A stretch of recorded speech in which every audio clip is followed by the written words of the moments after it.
Ladies and gentlemen, boys and girls, how are you out there in radio land? This is Evan Parra and Zane Fielding. The date is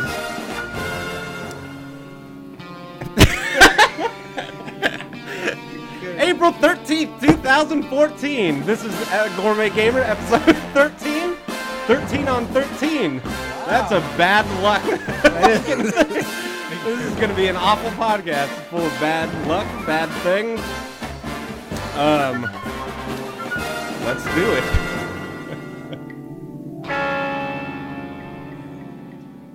Very staticky to you at all? Very peaky? I think because I laughed right in the mic. God, I kind of swallowed it. Burnt it out. Jesus. 13 on 13. That's pretty interesting. I didn't notice that. I think we found ourselves a title. 13 on 13. 13. Have you ever seen 13 going on 30? I have, actually. I have too. Sadly enough. Why? I will recommend that. What made you watch that? Other girls are watching it. So I have an excuse. Think that's it. What's your excuse? I think Mark Ruffalo's hot. I like Mark Ruffalo a lot, though. He's cool. He's one of my favorites. He's one of the better Hulks. Oh, man. Oh, yeah. Speaking of, I got some shit to talk about. Do you? Yeah, and the Hulk thing brought something up. I already screwed up. But here's my, it's not even, this is a test to myself. Oh, okay. I'm going to try to go this whole entire podcast, this whole next 2.5 hours, whatever, 4 hours, whatever it's going to be, and try to not use a single curse word. Not going to happen, dude. And there's a lot of passionate stuff that we're going to talk about. I'm going to try this time. Not going to happen. Dude, I was listening to I listen to all of our podcasts. Like, I think all the views and hits are just for me. And like, I don't have a problem with cussing at all. Like, it's just a natural thing. It's hard to even talk about. You can't. You're really thinking about it. And I was listening. I was like, oh my God, we curse a lot. Do. I don't give a shit. I don't really mind either. But I was thinking, today I'm going to just test myself to see if I can go this whole entire podcast without cussing. It's not happen. Okay, so podcast over. Podcast over. Can't help it. Can't do it. Not speaking of, has nothing to do with what I'm about to say. Hold on. I can hear it. Yeah, that's so cool. So last podcast I mentioned that. Well, maybe you just mentioned that when I was a kid, I wrote at Snapple beverages and received a 6-pack or a 4-pack of Q strawberry. Yeah. Did I tell you what happened? Why I brought that story up? Or did we even mention why that was brought up in the podcast? I don't think we did. I don't know. That's weird. Anyways, last weekend I went on a trip to Enchanted Rock with my family, and I purchased. Purchased what? It's fucking gross. I purchased a 16 ounce, I guess, or no, the 16 ounces. This is 16 ounce, a 32. I don't know. It's one of those big. Big plastic bottle ones? Yeah, big plastic bottle. Those are 32. 32? Yeah. Of kiwi strawberry, which was my favorite drink. I You got one. told me this story. But did I tell it online on the podcast though? I don't know. I don't think I did. So Alina got one and I got one. Alina downed hers like no business, so obviously it didn't taste bad. But I went to taste mine, and it was fucking foul. It smelled like cherry cough. Smelt. That's a word. Smelting is something different. Smelled like cherry cough syrup and tasted just rancid. And I was so bummed off. Bummed off by the smelt. Bummed out. So I didn't drink it. So simply because I'm a good citizen and I like Snapple, I decided to write them, hey, let you guys know that you might have a bad batch in this area, in this store. I don't want any other consumer to have the same traumatizing experience that I did. So I wrote them. Didn't ask for anything. They wrote me back, and they're going to send me. They actually told me this time. Really? They're going to send me a bomb. Swift kick to the nuts. Send me a green tea. Really? Yeah. I never had their green tea, so we'll check it out. I didn't know they made green tea. I didn't either. Gonna have to try that. Yeah. So yeah, that's all. That was kind of cool. Yeah. So everyone out there, if you want to exploit Snapple, There you go. Save a bad batch. No, they actually wrote me back and said, yeah, based on the number you gave us, it was an old expired drink. It shouldn't have been on the shelf. really? Yeah. oh, so maybe it's the store's fault. Yeah, source fault. Especially if it's out in the sticks The like boom- that. Yeah, it was out on the fucking sticks. They're gonna come down and Snapple police and Snapple lady's gonna come down and kick some ass. That's all. I couldn't hear you over my crunching. It's like your mother. So that's all I got to talk about. How are you doing today, Zay? I've been on vacation for the past week and didn't really pay attention to shit at all, really. I watched 10, Attack 12? 12 episodes of Attack on Titan. That was actually just in the past 2 days. That wasn't over the week. Yeah. What? I was working on the trailer during the week. I was trying to really just like pace it. Dude, I tried. I really honestly tried. I'm like, I had to do something. Yeah. Like you have a life to live. Yeah. And then something happened. Like, fuck, I have to know what happens next. The cliffhangers in that show are some of the best. Well, and what sucks because ever. It seemed like I mentally said I told myself, okay, I'm gonna finish Attack on Troust. There's like 9 parts of that. I'm like, right, I had to at least finish that part. Yeah. So I was like, okay, I'm gonna binge 9 of them. And to that, when you walked in, that was the last of that part of that series. So now it starts off another part. What do you think of like the action and like I the love actual like fighting? Dude, it's fucking. I get so stoked. I get so stoked when it happens, dude. Dude, it's like Ackerman, the girl. Mikasa. Yeah, not Mikasa. Mikasa. Sukasa. That's not Sukasa. Mikasa is Sukasa. Mikasa. Is it Mikasa? Shoot. Yeah. 5 minutes into it, fucking fail. All I can laugh. Yeah, Mikasa. No, it's not Mikasa. Fucking Mikasa. Mikasa. Ackerman, which is funny. Yeah. Takashi Jones. She's badass. She's a fucking beast, dude. Yeah. And it's funny. The other day, I went Twitter and right. Where's our soundboard? Fuck. Spoiler. Right alert. before Jaeger, whatever his name is. It's spelled like Jaeger. It's spelled like Jaeger, but Jaeger. it's like Jaeger, I think. Yeah. The main kid right before he turned into the Titan. Yeah. I posted on Twitter, I was like, man, this kid's got some issues, or he's so intense. And like right that episode, he fucking turns into crazy. And it was funny because I was like, when he got eaten, I was like, no fucking way. But I was like, okay, he must be. There's no way he killed a main character like that quickly, Dude. I'm like, I thought he's in the they belly. did. I was like, no way, he's gonna come back. He's in the belly of one of them. So he's in the belly of them somewhere, and he's gonna come back all triumphant and everything. And sure as shit, he comes back as, what are they calling it? They call it a variant, but I don't know. It's cool how there's like different classes of Titans. Yeah, I don't know what the name of it is yet, but the Jaeger Titan. Yeah, and then one of them said, I think it was the other boy, which I think always thinks is a girl. Their other friend. Man, what's her name? Said something like they're like, it seems like he's like humanity's anger or something like that. And there's another thing, Kind of God, laying it on thick. God, I feel like I'm peaking big time, dude. I wish I understood Japanese because some of the English translations for the show are so bad. Yeah, it's hard to like get really what they're saying. Yeah. I'm like, fuck. I really wish I understood Japanese so I can really get what they're saying because I was like, what the fuck? That made. I think like even in like English translations, like you have to kind of like say, well, yeah, I see like what they're trying to say. It actually means. Yeah, I can see through. know, I can see through. I just wish the girl with golden swan hair. It's like that's. But just what they're weird. trying to say is she's pretty. Exactly. Yeah.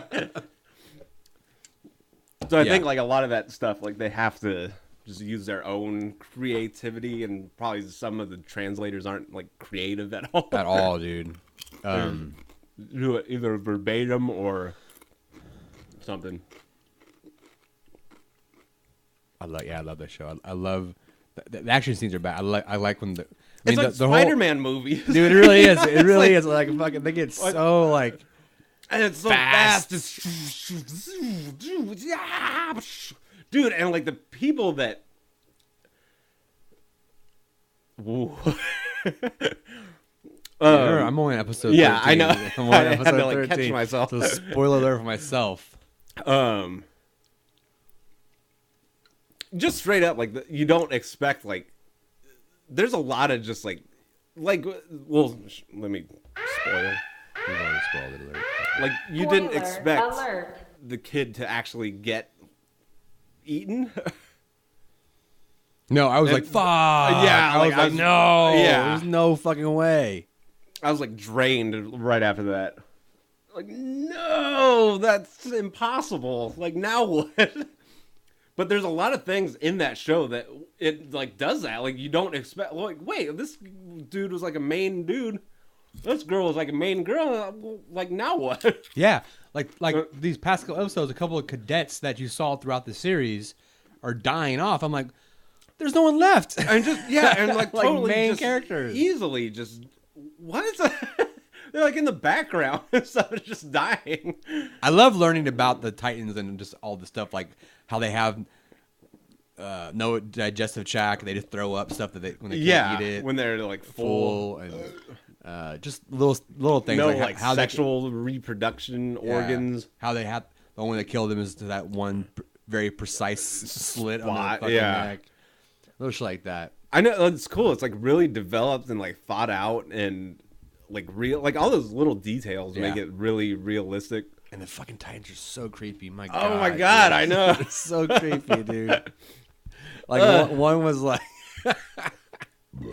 they're going back to the headquarters. They reached the headquarters, and then one of the Titans just smashed his head into the wall and was just like looking at them. I know exactly what part you're talking about. What the fuck? And they just have that fixed face, like it doesn't change, and there's no like gleam in their eyes or anything. Dude. So funny.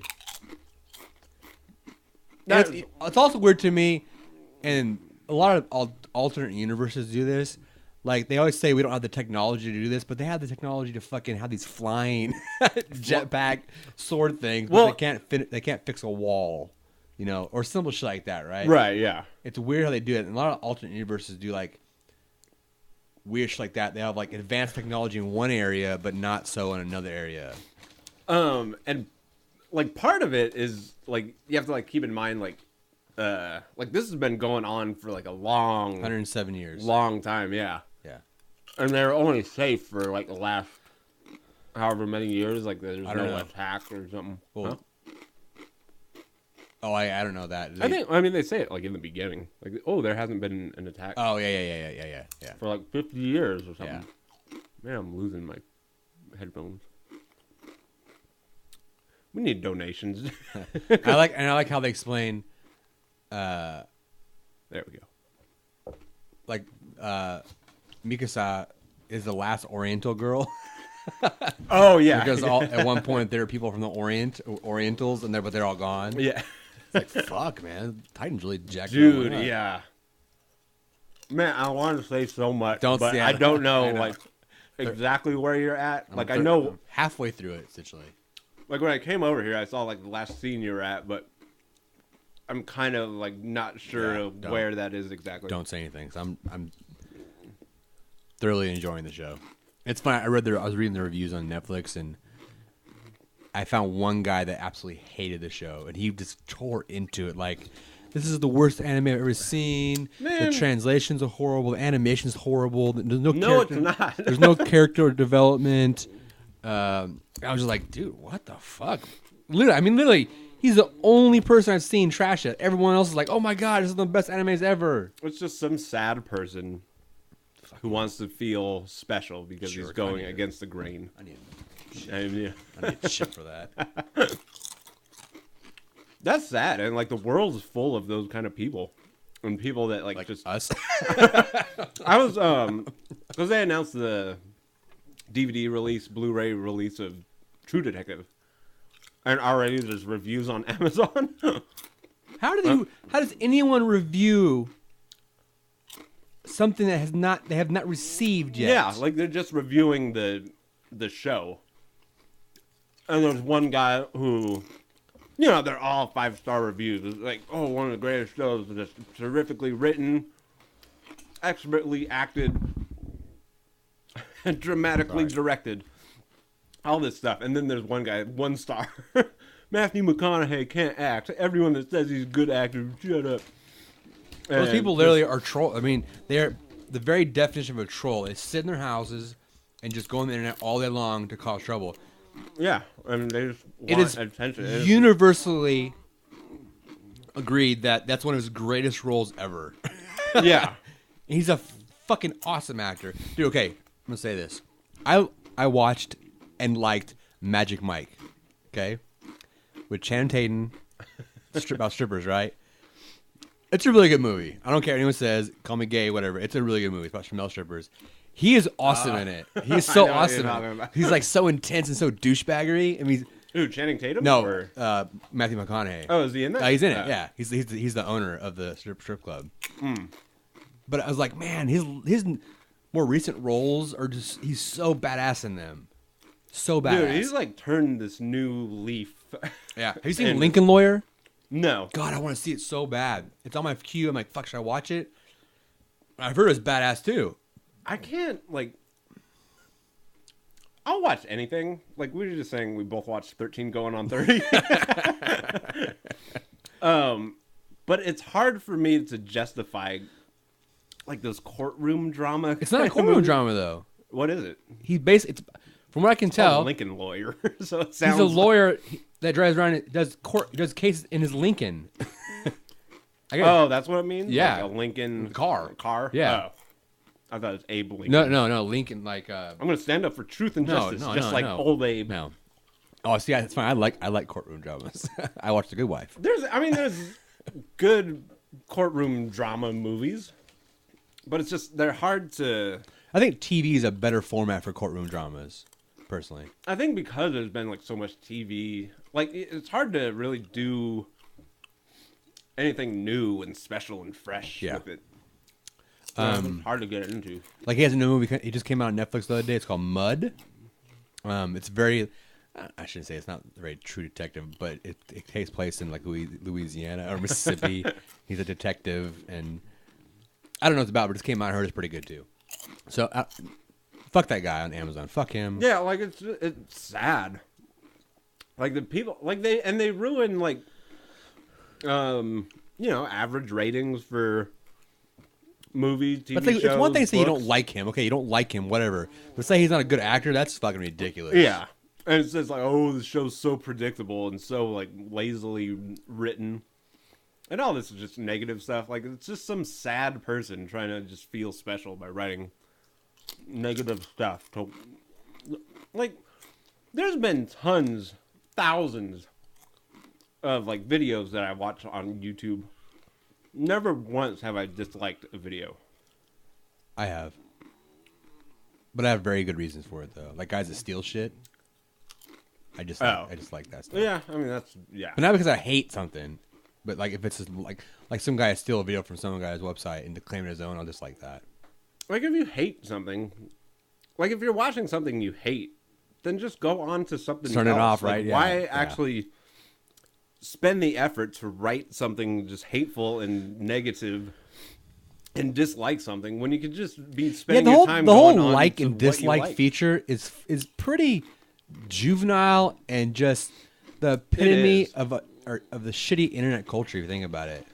Yeah. Yeah, you're right, it is. And it's like a hot or not like mentality, you know? Yeah. Wow. I know, and like we should have grown past this by now as a I was society. watching something the other day, and it was God, what was it? It was a video on YouTube. I wonder if all this crunching is picking up. It is. I I forgot what it was, but one of the first comments was 350,000 likes, but 325,000 dislikes. Like it was something like it could be impossible to dislike. Like there's no way anyone could dislike this video. I forgot what it was. Like a puppy dog smiling. I don't know what it was. I'm like, and his point was, how can anyone? There's no rational reason to dislike this video. None. Absolutely none. And some stuff is just so. It doesn't call for your opinion. It doesn't, dude. That's the internet, dude. Yeah, and it's sad. And then another thing, it's like when something has 140 likes, 0 dislikes, and someone will say how great that this is one of the few videos with no dislikes. Then one person sees it, and dislikes it just because. I fucking hate YouTube. I hate Google. God, I hate all of it. It's just sad that people. I wonder. You know what? Just to prove another point of mine about. Watch this. Once this episode goes on YouTube, dislike. There's no. I don't know. To me, there never seems to be a reason to, even if you dislike a video, to actually go through the effort to say how much you don't like it. Yeah, there's no option on with so much to choose from. Oh, on Dailymotion. Yeah. There's no dislike. No dislike feature. Good. Good. Yeah, it is good. It is good. With so many options to watch all these other videos and see something that you or find something you like, you actually go through the effort to dislike something or write big long comments on what you hate about this and what you hate about that. It's just sad. And like you said, juvenile, that whole system of like and dislike. If you're not getting what you want from the video you're watching, then go to something else. I think it really is just to. We're a culture of pussies. Straight up, yeah. Pussies, dude. Yeah. Pussies. We get offended by everything. Like Dilly and Bob, I always talk about them because I just love them. They always get. They had to wait. For a certain hour in the morning to talk about certain things because people get mad. No one's forcing these people to listen to the radio. I know. Or they can watch literally. the video. They can literally turn it off with one motion of the hand or change the fucking channel. I know. No one is forcing you to listen to this. No one. No, but my kids are in the car then listening. Turn it off, you listen dumb to something cunt. else. Have some responsibility. God, I hate fuck this. I'm done podcast, dude. I think I threaten to quit every podcast. Get so disgusted. God, dude. I do. I hate people. I fucking hate them. I hate the internet. As one who was brought up for reals on the internet from the get go, from bulletin boards, early fucking hacking days, and bulletin boards and dial up. I've grown up with what the internet used to be to what it is now. It saddens me to what it's become. Yeah, it really does. Such a great tool, and then you just find everybody that just has chips on their shoulder. Like growing up in the early 90s, late 80s. That's society right there. Growing up, I was old enough, but say growing up. I put a chip on my shoulder. Stupid. Literally. Radio visual. Growing up in the late 80s, early 90s, and being part of when internet really started to catch hold and all that. Even before that, it was such a... I mean, unless you're around there, you can't explain how much of a fascinating time it was to be around then. Because it really was, and it's going to sound too cliche, it was a world of wonder and discovery. It really was. It really was. True, yeah. And that sounds super horrible, but gay, and it just was. I remember dialing up for you kids, dialing up is probably you never heard of it or seen it, but waiting there for minutes sometimes to dial up and yeah, and just finding shit like wow, just yeah, whatever. Fuck, I hate people. Let's move on. Damn, once again, dude, soundboard. And like, have you ever like even if I order, like, let's say I go to a restaurant, I order something, and I'm eating it, and like, dude, please say what you're gonna say, because like I'm eating it, and it's like it's not that good. It's not good, right? What would you do? I don't return it. I don't. Ask Michelle. What? People do all the time. Yeah. Oh, yeah. Are you fucking kidding me? Because it doesn't you, like your taste buds are not matching up with the plate that you fucking ordered. Yeah. And why is that like the fault of the restaurant? Dude, or I whatever? can't. I tell Michelle that I want to work as a manager for like a week in her restaurant, Yeah. and I'll get fired instantly because I'll tell them to fuck off. Get out of my face. Get out of my restaurant, you dumb fat cunt. I can't wait till my truck is open because I'm going to do that. I don't give a shit. I'll lose every customer. I'm going to be so blunt. No one's going to ask for special shit. I'm like, no, it's not on the fucking menu. You're not going to get it. If you don't like it, go home. And I hate when people say, oh, well, let me get a salad with like no lettuce and let me get like tomatoes. No, it's a Let's fucking slice them in half." salad. Just yeah, and if I get like a pizza or something, I'll say like, oh, can you hold this? Can you hold that? I just pick it off. Like, Exactly, what's the dude. Yeah. problem? Dude. Oh god, it bothers me so bad, dude. And if something's not the way you like, we're so just self-absorbed and expect like the world to. No, it's what's the word I know. for it? There's a word for it. Not privileged, but Self. no, that's self. No, is it? I thought it was. No, it's I hate this. when kids expect trophies. Entitled, yes. Entitled. Okay. They'll think about it all the time, dude.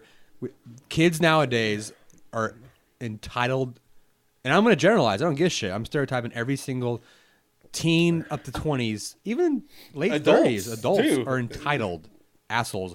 Like, dude, when Addison's in gymnastics, right? Yeah. And she had some gymnastics meets, and I was like, I thought you meant like actual meat, like food. no, meets, like when they go and compete. Yeah. And it came down to trophy time, right? I was like, oh my God. I got so furious. I'm like, no, we're leaving. She didn't do well. She's not going to get a trophy. I don't give a shit. She'll cry all she wants. She didn't do well. And thankfully, they didn't. Oh, really? Yeah, they didn't. Wow. I'm like, good on them. You're a loser. You suck at sports. Live with it. Sorry. You didn't win a trophy. Do better next time. Because that's the thing. When you That fail, started with us, dude. That started with our generation. Did it? Yeah, dude. I was in soccer. Everyone got trophies, dude. That's an 80s kid thing. It is. It's an 80s kid thing. Because I can't remember. Participation trophies. You participated. You didn't do shit. You sat there. Yeah. Because I got a trophy when I was in T-ball. Exactly. Think about that. But why? We would like just slaughter the other team. How do you slaughter someone in T-ball? Because we were like pro, like we were all about baseball. Let's so just, we were for a like, second. good. Let's just go by that theory. You slaughtered someone on T-ball, but guess what? The other team that you slaughtered got trophies. I guarantee it. Maybe I don't. Where was that? Remember. Parablossom Park. Dude, yeah. I guarantee you guys. I guarantee it, dude. And I know I got a trophy, but from what I remember is because we were just that good. I'm just so stupid, dude. You know what's funny? Is Parablossom... We're going to go back into some random shit here. Is Parablossom closer than Palmdale? Memory. I don't think so, because Palmdale from our house was 9 miles. Oh. Parablossom to ours would be... I can do the math. We're on... Quick. Yeah, that's a mile. No We're way. from 80 to the 130. And more specifically, Parablossom it's like Park. 6 miles. So it is closer. I Yeah. was like wondering why all of our sports were at Parablossom Park.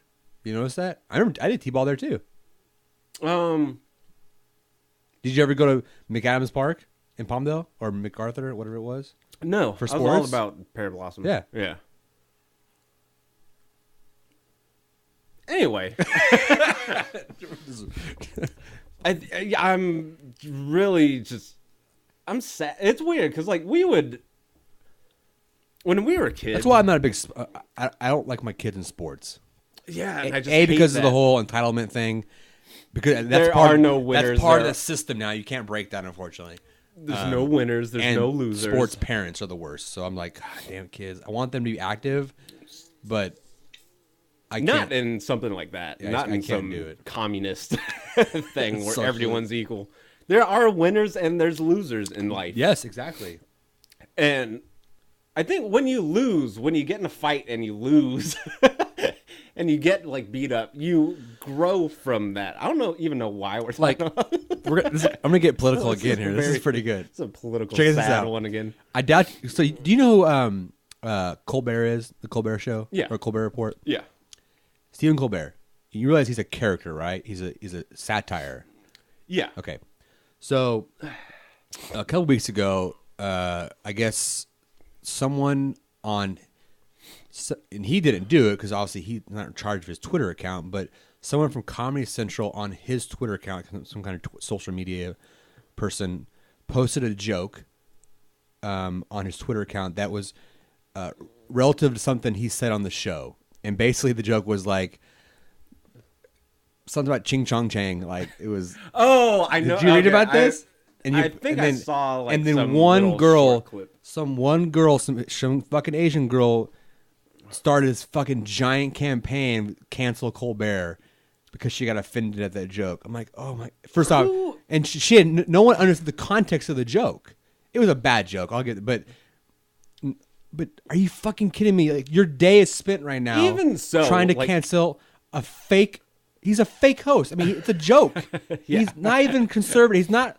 It's a joke. It's an It's like act. trying to take down the Space Ghost. Exactly Coast to right. coast. It's like he's a comedian playing a part, and you're gonna get offended by that. That, especially in comedy, like In comedy, that's what makes me more mad than almost anything is because in comedy, you know, the context is in a joke. It's for Right. humor. Like whether or not like the joke is good or not, like it doesn't matter. doesn't matter, right? Or if it's like bad taste, like whatever. You know, the context is joke. It's supposed to laugh. It's supposed to like shock or whatever. yeah, and, yeah.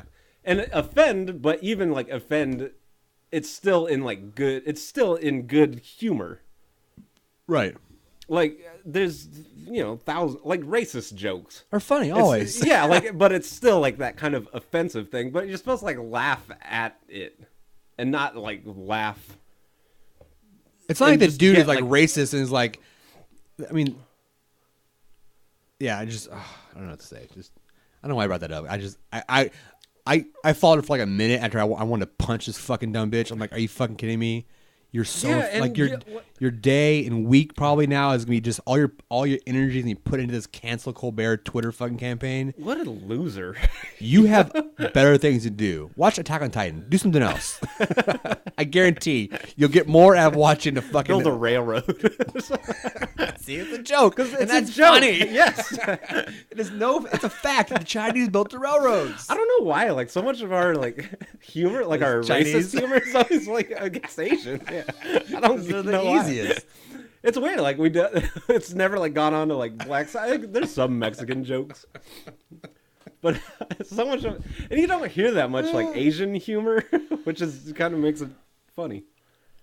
And it's weird because someone else mentioned an older Asian guy that until recently Asians didn't really get upset about that shit because Yeah. because like they don't give a shit. Yeah. It's like these newer Asian kids like they get offended by it, but before that, like we don't care, whatever. You know, it's a stupid joke. Yeah. It's a new phenomenon with the Asian community that they're so offended by this shit.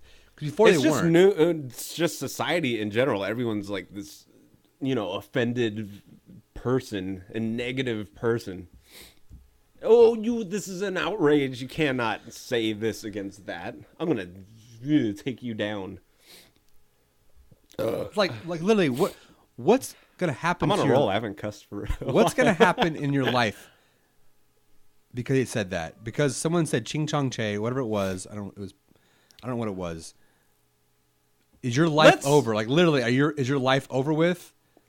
I'd even go so far as to say, this is my stance on things. let's say Stephen Colbert was a real person and he hates Chinese people. Let's just say that. Okay. Just hypothetically. I know what you're going to say. I'm going to probably agree with like, you. Ching Chong, Cheng Chong. Yeah. Says some like absolutely racist thing. He should totally be allowed to. Who gives a shit? Say it. Yeah. Exactly. If you don't like the guy, fine. Who gives if he a doesn't shit? like Chinese people, fine. Exactly, dude. Why can't you hate? Why is it so bad to like hate someone? Dude, high five. Yes. We might be in the minority, but that's how I feel. I completely. want people to like hate people. Racism is real. People hate people. Stop glossing over the fact that it's. I think it's that's out the there. thing. Like people are just gonna hate other people. It's okay. Yeah. Humans are fucking horrible. We're never gonna love each other like everyone thinks we are. Maybe in a million years. Maybe. What's funny is that this kind of contradicts. Like, why would you actually go to a YouTube video and dislike it? Like, you should, of course, you should be allowed to. It's just like some of the effort like people put in. Like, you can just even this thing. Like, if you hate Stephen Colbert and if he's racist and whatever, Like people like radio show hosts are getting fired because they said some racist joke or something. Yeah, and it happens. You like, all fired the this time. guy got fired. You ended his career because of some horrible joke. Let's just say for a second that he meant it with all sincerity. Hey, I want to drop the N word so bad. Don Imus. Don Imus, yeah.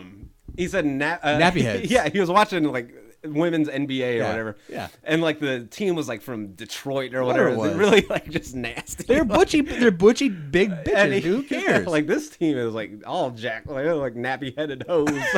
What? That's funny. He totally like to say like that term nappy headed hose is like in humor. Yes. And you 'Cause know I it's guarantee in humor. they say it to each other. Yeah. I mean, ugh. and the best part about it is, I think besides like Al Sharpton and his fucking loser ass, I don't think the black community was offended at all. It's No. like other white people get offended. I'm like, Because there's like this pressure of like this new. Oh my god! Why did I get so loud? Well, I think we're peaking big time. There's like this pressure of like this new equality, quote unquote. Oh, you're ruining my headphones. Just leave it. It's fine. All right, just Um, talking a whisper. that like pressure, like everyone has to love each other. Everyone's a winner. Everyone gets along. You know, everyone's free and you cannot have any like negative. You can't say anything negative. You cannot Stupid. hate something. You can't be against something like that. Don Imus. No, not Oh. Don Imus. Who else? There's a lot. Dynasty. Duck Dynasty. Is this Duck Dynasty. Yeah. Okay. Yeah. He said like I don't agree with like gays getting married. Fine. I think they should all burn. Cool. Whatever. Fine. Yeah. Just fine. And People but want- they like now they want the show. canceled it. Well, they want the show fucking canceled. And And it's not like them on the channel just like saying down with right, like right. homos. It was like on an interview, like a GQ magazine, whatever it was. It wasn't on the show. But who cares? And It's a he's- bunch of rednecks in Louisiana. Of course they're gonna fucking be like that. Why is that a surprise? And he said like that's just straight up what he believes in. Like he Right. didn't. And he was asked, Dude, and you know like, what? he believes The in. show is fucking stupid, right? I watched it. Unfortunately, they're pretty funny. I don't even know what it is. Honestly, I don't, So I haven't seen it. the dad that said that he started made some duck calls back in the 70s and became millionaires. But they're a huge multi-million-dollar family now, and they have a show on 80. It's pretty much all you need, and they show their. Stupid. It is stupid. But whatever. People fucking love them. There's Duck Dynasty shit everywhere. You know what's cool about that? What about him and his son though, to a certain extent, because his son kind of backed him up a little bit recently, but he didn't back away from that. It's like I don't give a shit. Cancel the show. Whatever. Yeah, I believe that. I'm not changing my opinion. And you asked. I don't- It's not like he right. just He kicked was open. asked. That was the other thing. People were like, he was asked a question. He He throw answered grenades it. Right. into like gay parades or anything. They asked him like, "What do you think?" He was of-" honest about it. He's like, yeah, it's like Phil. Next question. Yeah, and even like on the same note, I think Kirk Cameron. Kirk, he's crazy. He's crazy bones. He's straight He's up straight like crazy. I believe in Jesus and Lord and God, and it's weird because he's getting like, oh, look at Kirk Cameron and his crazy talk. Like you just said, he's crazy. he's out of it. It's fucking crazy. But it's cool. Like he just sticks to like what he believes in. Yeah, I think because he said he doesn't believe in like gay marriages and like people of the same sex getting married. Yeah. He said that's what the Like, Christian I Bible honestly, believes. That's what I believe as in. crazy as both those guys are, and as racist and backwards they are, I respect those guys for sticking with their fucking opinions, and guys that backtrack Completely, like, yeah. I didn't mean it that way. Well, or, actually, I mean, yeah, no, you didn't. You just say what you meant. It's okay. I know, and I don't see why it's so wrong. Because what sucks It's is like flipped. Like everyone has to be in agreement with each other, and Yeah. life isn't like that. And what sucks no is one's gonna agree with everything, one person can fucking ruin someone's career. and that's what happens. Just nappy-headed hoe. Oh, you're going down. Yeah. You cannot oppress these people. Like, what are you talking about? Like, it was meant as a joke. They were nappy-headed hoes. It's just like, whatever. That's a fact. And like, even if you are like racist and just extreme, you should still be allowed to. I think we both are. I don't think you can really tell on You don't think when so? you listen to it. It's not bad. I haven't changed anything. Whatever. Anyways, You should be allowed to hate. It's I agree, fine. dude. I wholeheartedly And agree. as far as like YouTube goes, like you can hate all you want. You can dislike stuff. You can write negative comments, but there's always a thing. Like you could just like go on to your other video to clarify that, so we don't sound like hypocrites. Just to make sure, like everyone's okay. Ugh. So, Captain America Part 2. I'm jumping right into it. I'm talking about this shit. Segue. Because I can talk about this shit all day. Cause Speaking really, of America, it really does bother me. I just hate this shit. Hey, that's kind of a segue. It's about America. you can find one if you try. I saw Captain America 2. Oh, it's out? I didn't even know. It was out. I thoroughly enjoyed it. Okay. A lot of people are saying it's probably their favorite Marvel movie. I have heard it. Yeah, a lot of people were saying that it's really good. It was good. I mean, I was like the first one surprised me. I'm not a big Captain America fan. I liked the first one. It was cool. I was surprised by it. This one, I went into it with like just clear mind. You know, it was really good. Like, if you're a conspiracy theorist, it's even better. Oh, kind of like touches upon a lot of that. A lot of government bullshit. Yeah. It was pretty good though. I enjoyed it. That's Yeah, all. I heard it was like really kind of political. It is political, And, yeah. And without, it's political like, not even subcontext. I mean, it's political, yeah. They're poking fun at a lot of modern day shit like happening right now. Yeah. Like conspiracy theory and government involvement. Yeah, And it's pretty cool. that's cool. Smart movie. See, the thing is, like, I just don't care. I appreciate it, and like, because I love. Did you see Marvel. Captain America Part 1? No. Oh, you haven't? Because I couldn't care. Just try, enough dude. to See it. See it. I'm telling you. And usually, like, I'll watch everything. 13 going on 30. Open mind. Just How whatever. can you see 13 on going 30 but not Captain America? I don't know. That's horrible. It's like, it's a Friday night. I got two movies in my hand. What am I going to watch? Captain America or 13 on going 30? It's a tough decision. Not tough. We're going to 13 going on 30. It's easy. I'm actually going to throw Captain America away. Never going to watch that shit. I don't know. Like, I just don't want to, like. What is the name of it the high out. school in Greece? Oh my God, Are you serious? I don't know why. Del I totally High. just fucked that conversation right there. Oh my God. Alina and they were playing, seen it, and they chose the wrong answer. I'm like, how could you get the wrong answer on that? Rock. Sail high. I feel like I should say something smart. Oh my God, Rodell High. Roddell. It's something like that. Like, it's right there. Oh, what'd you do, Zane? They gotta change that. Yeah, our whole soundboard, like, none of this applies anymore. This one should work. You stupid, ignorant son of a bitch, dumb bastard! And I've seen Grease Yeah. 376 times. Right? It's very prominent in the It's whole weird. fucking I hate because when you ask someone something just out of the blue like that, any other time I would know it. Let me tell you. No. You're close. I know I'm close because it's like right there. And the tip of my tongue, but I can't read it.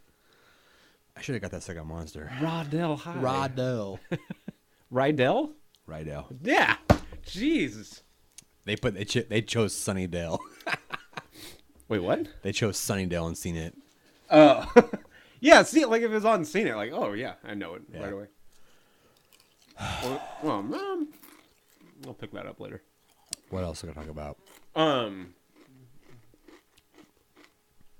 Yeah, like I would love to see.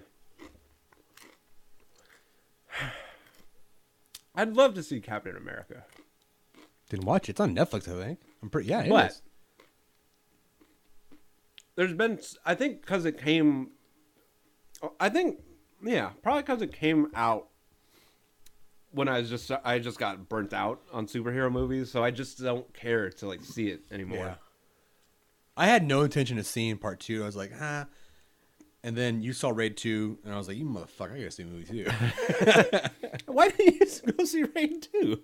With who? No, this is before Friday. I saw like on Wednesday or Thursday. Oh, okay. Yeah. But I knew I couldn't see Raid 2. So I'm like, fuck. I had to see it. I think if Captain America came out like around, Spider-Man 1, then yeah, I'd probably check it out and want to see it more. But at this point, I'm just burnt out. Just can't muster up that enthusiasm anymore. I mean, because now you have Avengers.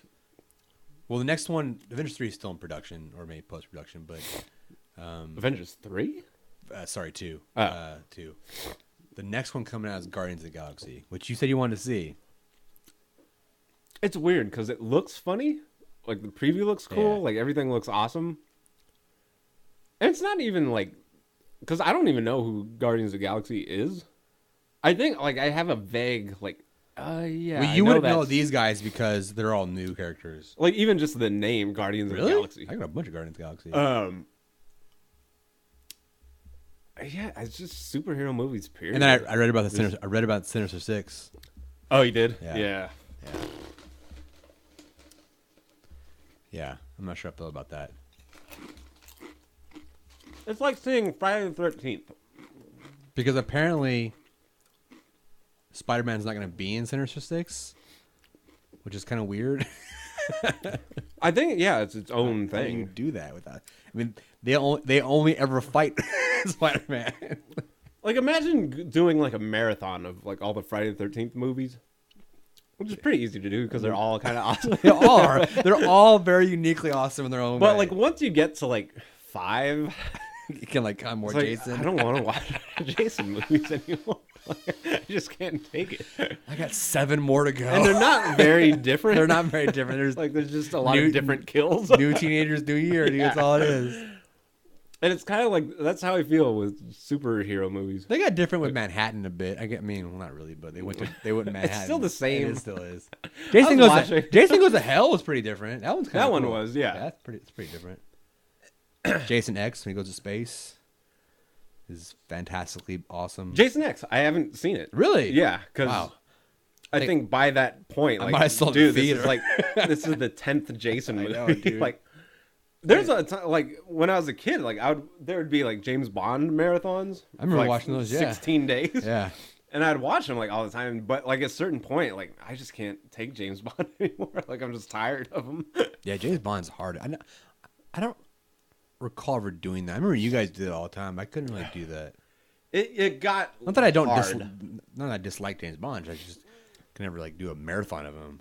Yeah, I got really into James Bond for a bit, and then just same thing. Just you get burnt out on stuff. I'm gonna take a nap. Scoot the. You could probably do that. but Can't. Yeah. I'll have to hold it. Fucking. Yeah. Shit, I'm gonna fuck it up. Can't move these mics at all. Especially when it's such a short cord. I know. You could rip the recorder out. Fucking everything just falls. Okay. There's a. I got something to bring up. Okay. Today, like I was just browsing through Netflix, And I knew that. I watched Jobs. Oh, did you? Let me touch on that real quick. Okay. I wanted to like it so bad because I'm fascinated by like tech icons, like old school, like that grew up in like they started off in the 70s and 80s. So I'm fascinated by Jobs and Gates and all those kind of guys and their very humble beginnings. The movie sucked. With that being said, Ashton Kutcher played him very well, like uncanny, like wow. It's a movie, so you can only cram so much into a movie. But I feel like they just jumped. They touched on the wrong things about him and Apple. They missed a lot of things, I think. So I'm hoping the new one coming out is gonna be better. It's by what's his name? They're making a new one. By what's his name? Newsroom and Facebook guy. Alan. Newsroom. Writer of Facebook. What is it? Social network. Sorkin. Steve. Michael. Johnny. Alan. Sorkin. Yeah. Sorkin. Whatever. Sorkin. He's writing it. Andy Serkis. God damn, what is his name? He is writing it. Yeah. So it should be pretty good. It should be more gritty and more. Alan Sorkin. It's not Alan. God damn Alan it. Sorkin? Hold on. It's not Alan. See, this is another thing. Like, we know this. I know. Until, like, it actually comes up. Just put Sorkin. Yeah. Sorkin. Sorkin man. Aaron Sorkin. Sorkin. Aaron, Allen, Andy, Yeah. whatever. Aaron Sorkin. Yeah, he's writing the new Jaws movie. It's got, what's his name? I'm going to forget his name again. Fisher. The guy in We're just old. the guy in Our memory bank's full. and David Fincher is going to direct it. Is he? I don't know, but that's not what I was talking about. Oh, though. David Fincher in talks to Yeah. direct Aaron Sorkin's Steve Jobs biopic. But what's his name is, I think he's Steve Jobs. Damn it. Allergies. I forgot. Yeah, Sinister Six and Venom. I don't Whatever. know. It sucked. So. I don't know much about Steve Jobs. So I know a lot. That's the problem people are complaining about. Like pretty much everyone knows everything there is to know about Jobs, as far as his history and all that kind of stuff. Everyone raves about him like he's Gandhi. Yeah, well, not everyone, but he's got some. He's got. It was very. The movie felt very idealistic. Is that a word I can use? You know what I mean? Yeah. Like whoever wrote like this was like a how- massive Jobs fan, Yeah. so it was a big jerk off session. Yeah. And that's how people are with Steve Jobs. Like, Most he's- people are, yeah. He's the genius. But I saw this Bill Burr interview, and he was talking about Steve Jobs, and he said, like, I don't get it. Like, he wasn't the guy, like, in there inventing with, like, screws and computer chips, inventing the iPod. He wasn't. He says to people, like, I want this thing where I could play music on this little thing. Well, go invent it. So that also so here there's one positive note about the movie. That's what they kind of did touch upon, though. What? It wasn't necessarily his engineering or programming skills, because he had some. It was his ability to kind of inspire people, and there's a lot of inspirational speeches and kind of muster up people and get them excited about our product, and his vision for a product. That's what people kind of worship about him. He was a massive tyranny. God damn, I'm so tired. Hitler did the same thing. Dude, no, yeah, I respect Hitler for that shit too. Think about that. He was a great orator. Did we say this once on? I think so. He was. Because I remember you couldn't figure out the right word. Orator. He was a great speaker. He I really think was. Either this is deja vu or we thought we said the same stupid things. Think about that. He was able to get people to just massively kill Jews without even thinking twice about it. He convinced all those people to do that. That's a pretty powerful dude. I just don't get the whole. For one, I hate Apple. You and I hate Apple, yeah. Everything that I've used that's Apple is just frustrating, or it breaks and freezes, and just what you want there is not there anymore. Not me. It's a big disappointment. So I don't care. I had the unique perspective of someone that was his first computer was an Apple. I remember that. Yeah. And then I'm like, fuck this Apple bullshit. Give me a compact. I love my Apple though. Ugh. I remember it's fine. I remember my first computer was an Apple, and then I got a job at Best Buy many years after, and I trashed the shit out of it because at that point Apple was nothing. At that point, it was basically going under. I hate. And Best Buy had this tiny little section dedicated to Apple products, tiny, and they're just phasing them out, like getting rid of them. And I worked with a guy who was a massive Apple boy, dude, and he was so mad that we just stopped selling Apple products, and we literally got rid of all of them. There was not an Apple product to be seen for years, and then Steve Jobs came back and then turned the company around. To what? To It's not a $1 billion, $1 trillion company. They have, at one point, they had more tickling cash nose hair. than the U.S. government. Think about that. At this point, they would have to do something drastically stupid to ever go under. They have so much cash, it's ridiculous. They'll be around for hundreds of years. I don't think so. I Yeah, think they within 2 years they're bankruptcy. 2 years of bankruptcy. iPhone sucks. That was the worst I told you that, phone. dude. Not to get an iPhone. Well, you say that, I do. but the rest of the Earth, the Fuck the planet rest of- Earth, iPhone. Well, they're Apple, idiots. Apple. It's the same Apple mentality. They're idiots. It's a Ooh, horrible Apple. phone. I'm gonna put. You have Apple stickers that you probably put on do. all kinds of your stuff, and I hate. It's just become like a product, like Nike. Yeah, it's a brand. What do you expect? Yeah, but it's what am I getting at? I know what I'm getting at. It's more of just like a icon. Icon. With emphasis on con. Whatever, that kind of fits. Kind of fits also. Lame joke. Back to the board. It's just what do you call it? I want to say hipster though. Dude, they are. I mean, It is. It's people waited hours why are in we line so stupid today? for a fucking iPhone. Yeah, and And people. it's stupid. They're okay. What's this? What is the word I don't know. I don't know what you're trying to get at. for people that just love like a brand and it's not superficial, even though it is. I don't know. Trendy. Oh, trendy. Trendy. Yeah, Oh my god. As And I look at my my MacBook. It's just trendy nonsense. It doesn't work better. It's not a better. From my experience, I don't know. It's not a better machine than other things. My BlackBerry.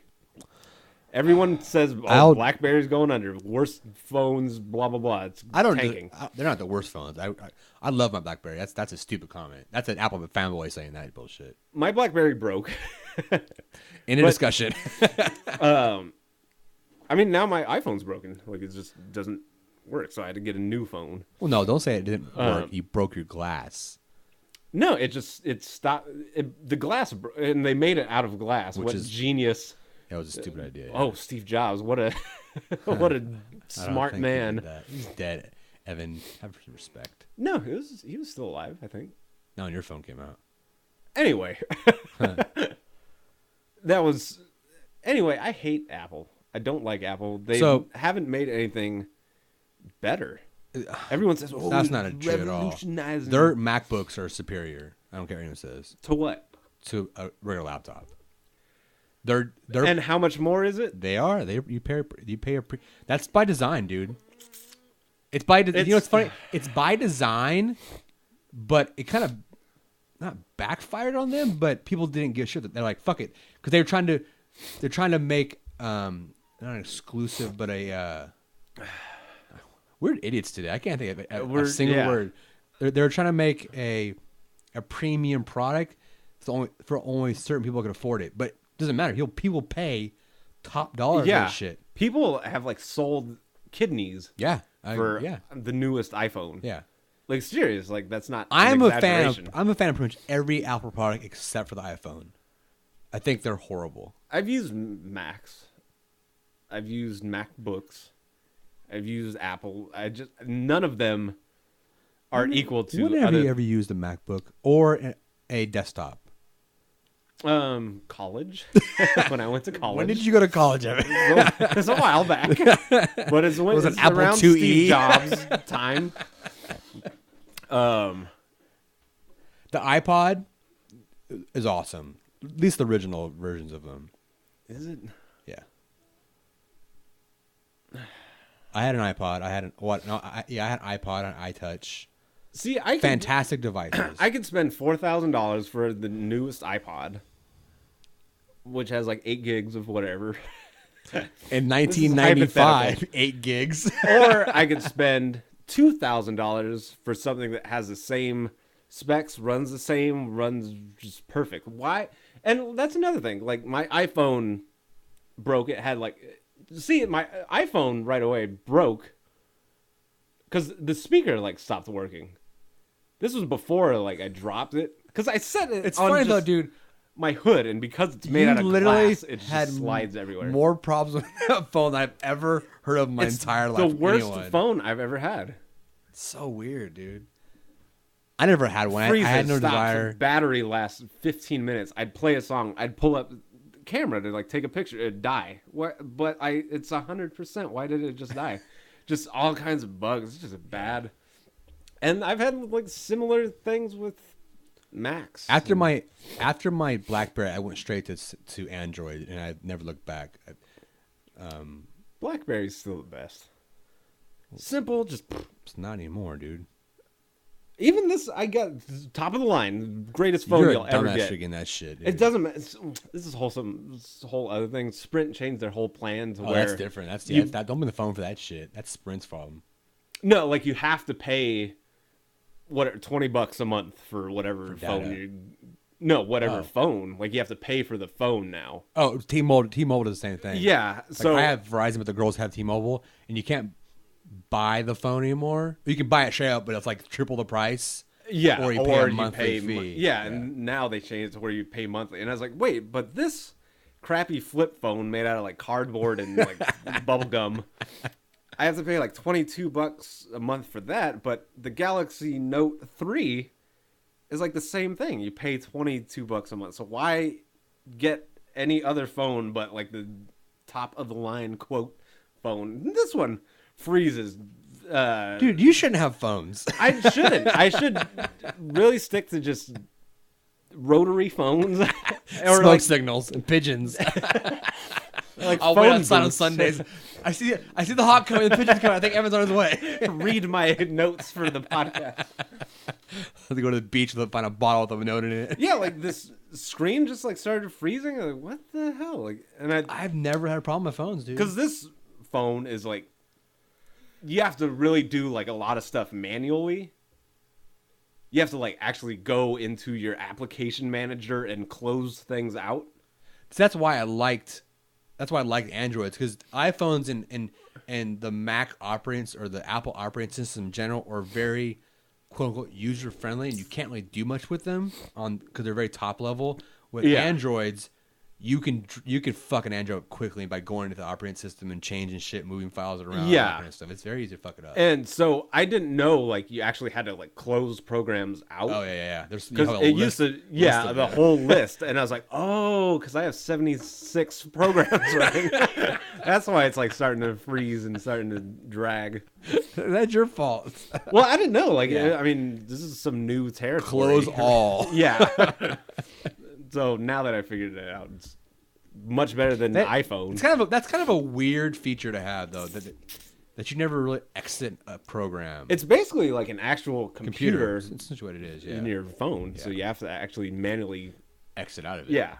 You can't just shut your monitor off and like everything's done. That's you pretty much actually have it, to close programs. I think Michelle had the same problem one time when we first got the phone. She's like, "It's so slow." I'm like, "It's not slow." I'm mean, look at it. I'm like, "You have 35,000 apps running right now. You have to close them." She's like, "Oh, I didn't know you can do that." Steve Jobs sucks. Anyway, I don't think he was a massive dick, great visionary, business mastermind. That's it.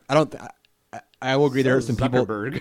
people, dude. Yeah, I mean, most of the most successful business people are just the most horrible human beings. You have to be. Yeah, I guess. You have to be, dude. So I was on Netflix. So, yeah. Oh my god, sorry. I watched Steve Jobs. This will only take a second. That was Your exact words. That was my exact Nothing words. ever takes a second on this show. You stupid, ignorant son of a bitch, dumb Oh bastard! my god. Okay, sorry.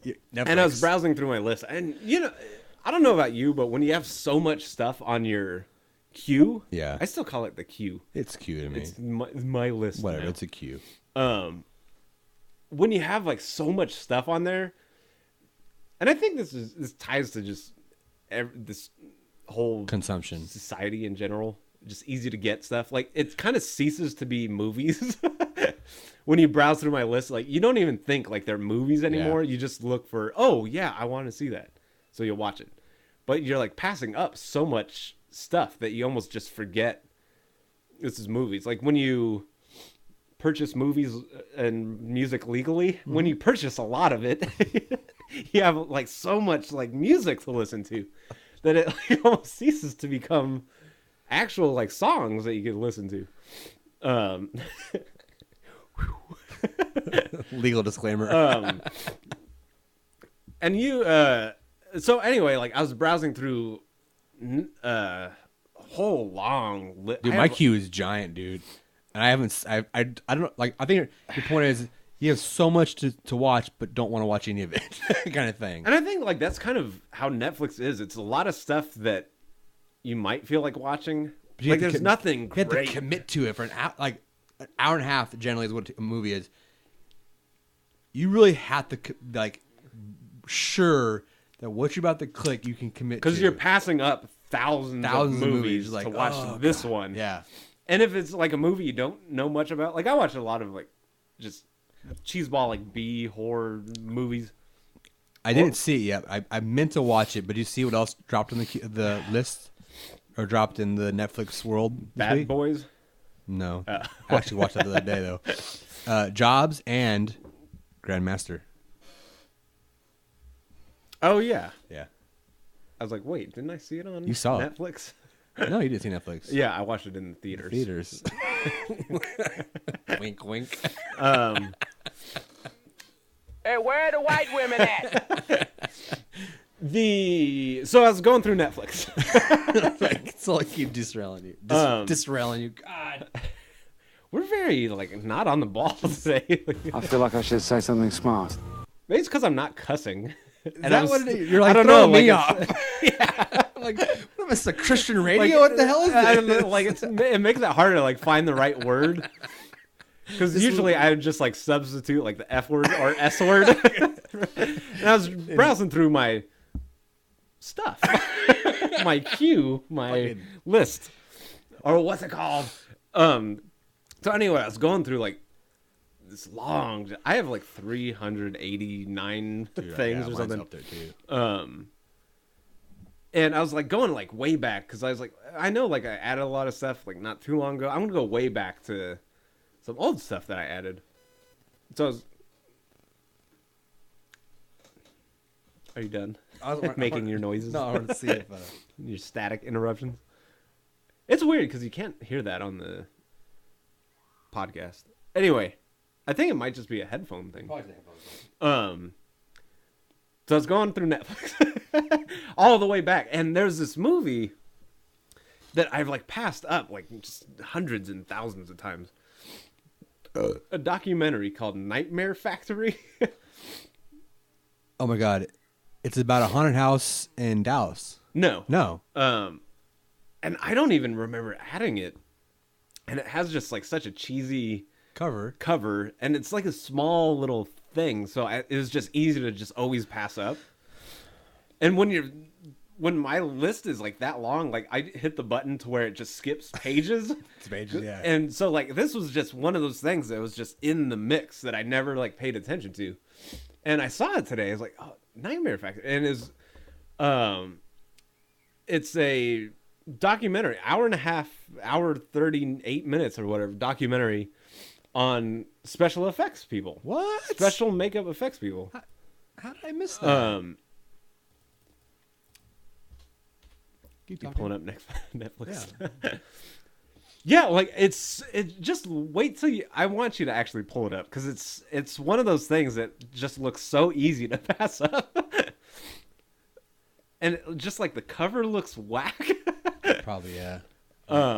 Nightmare Factory. That one's good. Nightmares in red, white, and blue. Oh, See yeah. how stupid of a cover that is, and it's mostly white, so it just seems so plain and easy to pass up. Huh, yeah.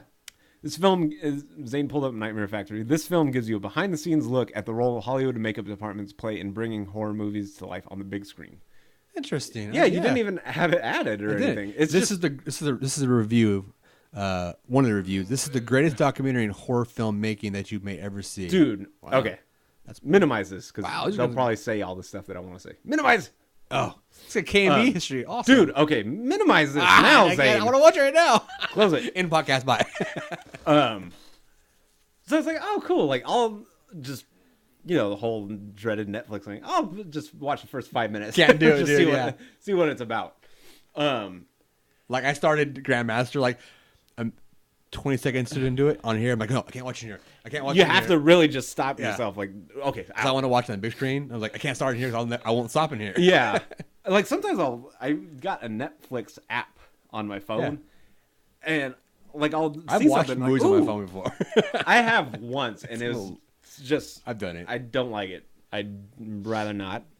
Anyway, I started watching this movie documentary, Nightmare Factory, about from that description. It says a behind the scenes look at like Hollywood monster Pretty makers. basic.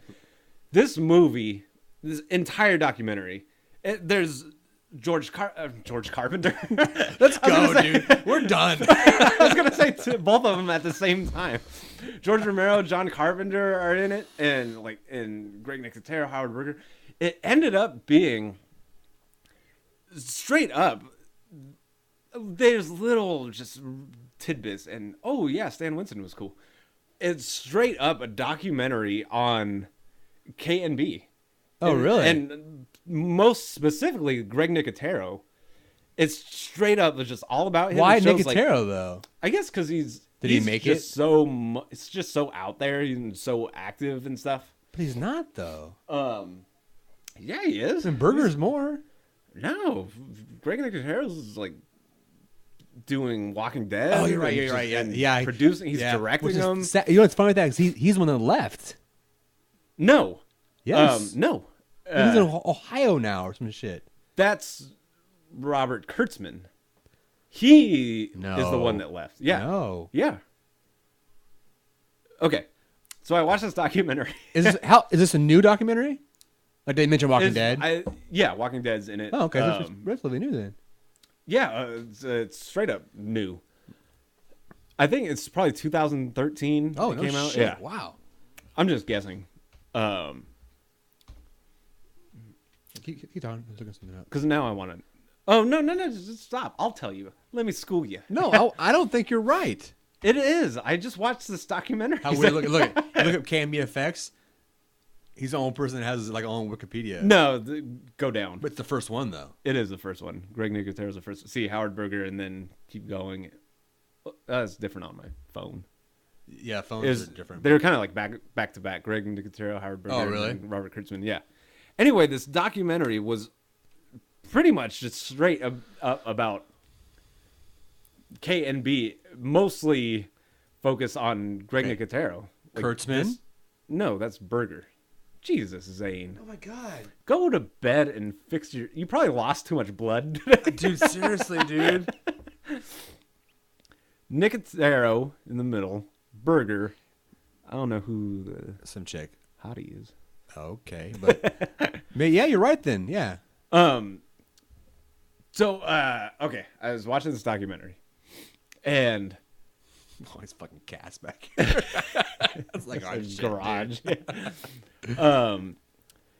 And it went from basically Greg Nicotero's like childhood minimize this because we have to like look at each other. Don't tell me anymore. I want to watch this documentary now. That's fucking Well, awesome. because I really want to say a lot Okay, go of ahead. stuff about it. And it shows like some of like his just Super 8 movies like he was making, like stuff like because we've been up in K and B for years, Dude, like fucking almost massive fanboys. since they dropped, since they formed, started, yeah. and we've been like all about it. And it's I like mean, you see so I much. lost track of how many autographs I have from them. Yeah, you see like so much stuff in this documentary that like, oh my god, like they got behind the scenes footage of this. They show like Greg Nicotero's like Super 8 movies and stuff, and just all like stuff you would never see without this documentary. And it made me so. Who's that? I don't know. She's got hot though. Placebo Effects. It's an FX house. Yes, placebo. I like it. Anyway.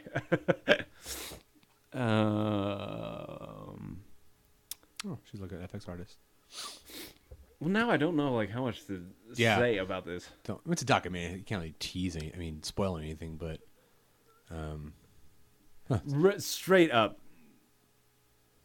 does it depress you at the same time? Like, Dude. like, depress you and like get you excited? Okay, I'm like, talking about it. You're It's like, not I gonna- want to do effects right now so bad. kind There's of no thing. spoiler, That's what I'm saying, it's no really, spoiler. Yeah, because yeah. and it's not like a documentary. Like this stuff, these events actually happened, and it's not I like know everything about him. yeah. So it went like into like okay, Greg Nicotero, like his dad was like a doctor or something, and like they took like this trip to like Italy, France, and like England because you know he was a doctor, and in Spoiled Italy, fucking kid. yeah, I know. It's like, oh man, what a Fucker. lucky guy. Listen to this. In Italy, Oh, he did not meet where. Did he meet someone? in Italy, this was like back in the 70s. 70s. They went to like this restaurant, and at this time, like you know, Greg Nicotero was all just love horror So movies. he's probably a love- teenager at that time, 70s. But yeah, tween. 16, whatever, yeah. or something. Sad that we know that. And like it's even like at this time, like it was kind of like us when we were like 60, just like makeup, just monsters, just a room full of posters and drawings, Like and Super 8. and yeah, just exactly like that. And he hate was my like life. that with like horror movies and stuff, and monsters and creatures. So in Italy, they go to this restaurant, and sitting in the I know what you're restaurant going to say. is George Romero. Oh, George Romero. George Romero. Is he there doing... I Is he- guess probably meeting up with for Dawn of the Dario Dead? for Dawn of the Dead. Yeah. What are the odds of that shit, I don't dude? know. What That's the fuck? That's some stars and universes colliding and All aligning. places. Okay, maybe I guess maybe Hollywood. What that might If happen you're in Hollywood. LA, yeah, but in go to Italy, you're gonna see Vesuvius. George Romero. Yeah. And so like Greg Nicotero go, oh my god, like I'm a huge bat fan. shit, I yeah. like Night of the Living Dead and blah, and I do my own special effects. And George Romero, being the coolest dude on earth, said, "You're welcome to come Fuck me, whatever. look, check out the set. I'm not and watching just this documentary. It watch pissed me off. and just watch us film and do stuff." And he helped, just met Tom Savini, just stuff blossomed and bloomed from there. And so he was like a really young guy at this time. So like a little later on, like when Day of the Dead came around, He's young and Day of the Dead. I mean, yeah, and that was like kind of his big big like break. first Yeah. thing. Yeah, tickly nose hairs, hate that. What was I getting at? I don't know. Oh, so it starts off. He's like doing Day of the Dead. What? dude, I want George Romero on the show now. George Romero, I think, has to probably be just the absolutely coolest He's laid back. He's like, whatever. horror Yeah. icon. He's old though, man. Dude, Dick He's Smith's so gonna, just Dick like- Smith's gonna die soon. Oh, I'm never gonna meet don't him. even say George that. Romero's getting up there. So anyway, it goes into and then that's where I met like Howard Berger, and he had a friend Robert Kurtzman, and they said like they all, and I brought something up before to you just like personally off the podcast where How dare they you. all lived together. It was the Evil Dead 2 Blu-ray they were showing like a bunch of behind the scenes stuff. And they all like lived together and were just like doing fun stuff. And they were like going more into that and kind of showing like how they like live together. Like, this is my room. This is, see right here is like a fake leg, whatever. All this like fun stuff. I got like so just happy and giddy. I sat in front of the TV like I was a kid again. Cross-legged. Yeah, just like my legs like laying on my stomach, just with my legs up in the air. Drinking a soda pop. And I was eating chips and I was just so happy. I was like, oh my God, like this is like me and you. Like, this is exactly what our like young life was like when we were kids. Like, this is the same thing. And it just brought back like this whole flood of just like passion and fun and just doing so much like creative stuff and joke. Like, remember, like we would always do stuff with like fake limbs or what. I remember once we had a syringe and we had like dirty ass plaster water, so it was all like white and stuff. And we had like this big syringe and we like face our back to each other and we would like blast this syringe like by our crotch, so it looks like we jizzed like 1,000 yards. We go, and just shoot like this plaster water, like it's just gross. And we just splash it in the fort. And plaster water has a weird like fucking look to it. It's a weird look. It's just it was white water basically. I mean, we probably mixed it wrong. Should never be white. Be actually like thick and stuff, and you'd never like put it in a syringe. And they're just like doing stuff, like kind of goofing off with like their monsters and stuff, and just in things, and it just made me Do they ever? I doubt they will, because I can't find any information on anywhere. Because when I heard about it, I was like kind of heartbroken. But did they ever mention why Burger left? I'll get to that. Okay. So there's all this like fun, and it was like the 80s, and they're saying like how like cool it was in the 80s, like God, different times. because this is when like special effects was like booming, and like it became. They said like special effects, like if you look in like horror movies, it became like the forefront of like the actual movie, like the special effects was the star. Yeah. So if you look at like. Yeah, or like Friday the 13th movies, like no one cares about the characters or acting. It's all about like the kills and the effects and stuff. And that's like how the 80s was, and they were like just loving it, and they were growing their long hair and just like rocking and rolling. They're like playing music and stuff, and it was just like an awesome time. Rad. Just doing effect stuff, horror, long hair, just 80s fun, drinking, good ass times. And then dude, you're so loud. I just turned my mic up on my thing. It's so loud. Is it loud? I can't tell. Googly moogly, dude. Anyway, so it goes into. I'll try to sit further back. I'm getting like passionate. You ripped the mic out of the stand. So like it was just kind of like chronicling that like first like time when they're like making it, doing it. Like, we didn't sleep, man. It was just like rock and roll, and heavy metal was banging. and then like from then on, like it kind of like chronicles like how big they got, and then like, you know, we all like got our studio, then we started doing like bigger movies, and like we'd bring, and like back then like people would like share, like different special effects artists say like, yo, once your movie wraps up, bring those two guys over to, you know, like Stan Winston's studio, and they would all just kind of like trade off. Everyone was like good gang of like friends, share secrets, all this stuff. And so like later, like they start just saying like how big they got and how big like K&B got. Like they did Dances with Wolves, they got like Oscars and stuff. They started like getting nominated, and it was all just like fun. Their company got huge. And towards the end of the documentary, like, you know, it goes through like kind of where they are now, like so Robert Kurtzman, it was never like any kind of big like, you know, fight or fallout. No, I don't think anything. it was. Yeah, he said like, because he's from Ohio, and he said like he just wanted to like go back to his family and just kind of like have like, because Robert Kurtzman, he wrote and like produced like Dusk Till Dawn and stuff, and he directed Wishmaster. Yeah. And so kind of like around that time, like I kind of assumed like he was starting to, this was like, mid late 90s and stuff. He kind of wanted to do like production stuff and write and kind of go, and the Demolitionist, remember Demolitionist? I have that autograph by him. Yeah. And horrible movie. So he went, said like, like I'm going to go back to Ohio, like with my family and stuff, and just kind of set up my own production company. And he's doing it. There's a thing on. So here's the thing though about that.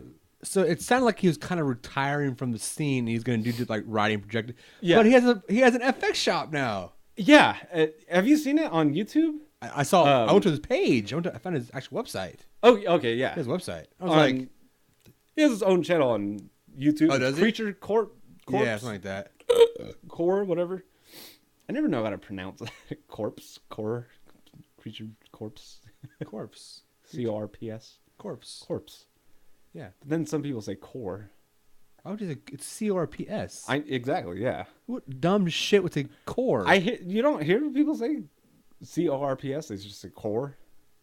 I've never heard any. Anyway, asking for that. Romanians, maybe gypsies. So yeah, like, and I guess like it's part of like his, because he said his production company's Precinct 13 Entertainment, which is awesome. That's a cool. That is a cool name. And he has like Creature Corpse core. I think even on his thing, people say core. I don't get that. Anyway, is it French? Probably is. Before we could ask stupid questions. Is it French? I don't know. Because a lot of people, like coup d'état, COUP. Like, how would you pronounce COUP? There's a dope rap band. Coop. Coop, yeah, the Coop. I guess you're right. Yeah, but it's the coup. That's but the P is silent. But it's different with CRPS. French is weird. Yeah, fuck French. Fucking Canadians. Because you're not supposed to pronounce like the. Oh my god! Real quick, guess who was a bad guy in Captain America? George St. Pierre. Yeah. Yeah. I was like, ridiculous. Okay, How was he in that, by the way? He didn't have no part. He just fought Cap, dude. Oh, that's it? I mean, he's a bad guy, but he had one line, I think.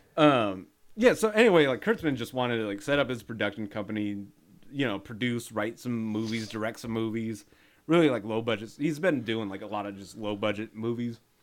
And he's doing, I guess, his own just special effects division in Ohio. So it's all like close to his family, close to everything, whatever. And that's kind of just, I think he just wanted to just go in that direction. And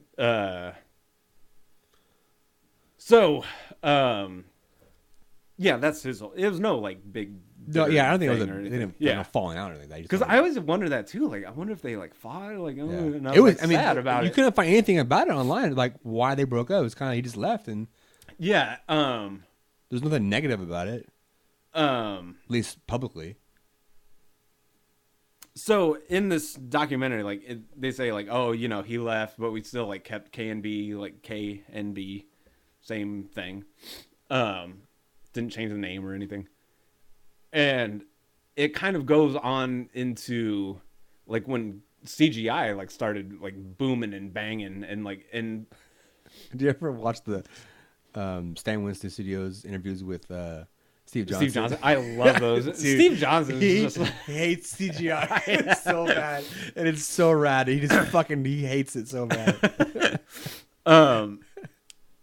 This is the nerdiest thing ever because no one knows anything about it. Only like a very small niche audience knows what any of these guys are talking about. I don't even care that we're Steve podcasting. Johnson's an asshole. Who the fuck's Steve Johnson? Steve Johnson is like the coolest, just dude. He strangely. I think someone like commented on like one of those Steve Jobs, Steve Johnson, Stan Winston videos. Like, doesn't he like remind you a lot of like Robert Downey Jr.? Like Iron Man, yeah. Did you see the same comment? I didn't, but I always think that. Yeah, like his new haircut and shit yeah, like that. it just feels like him, and just like that cool, just very likable, blunt, yeah, honest. So anyway, in this documentary, like they start getting into like CGI and like oh man, like like we're screwed. Like, Yeah. you know, like now they're a big like 100-foot dinosaur. They like referred to Jurassic Park, just like crossed over, like we're done. And they kind of go into like more modern technology and stuff, and you know, and like Greg Nicotero says, like, you know, it's always gonna like coexist. We're finding more of like that marriage like in Right. between, but there's some, like Howard Berger said a lot of stuff. He said like there's been times when we like, you know, we spent weeks and stuff to get like this practical effect ready, and we go on set and like you know, like the slime didn't come out right, and he said like, you know, give us like 15 minutes, like we'll fix it, we'll like, you know, put another hole in the tubing, whatever, just 15 minutes. And they say like, no, we'll just do CG, just get it out of here, we'll do CG. And he said it's gonna take 15 minutes, only 15 minutes to like do this. And you could tell like in his face, like he was hurt, like telling the story. And what's bullshit about that is while you can do it in CG,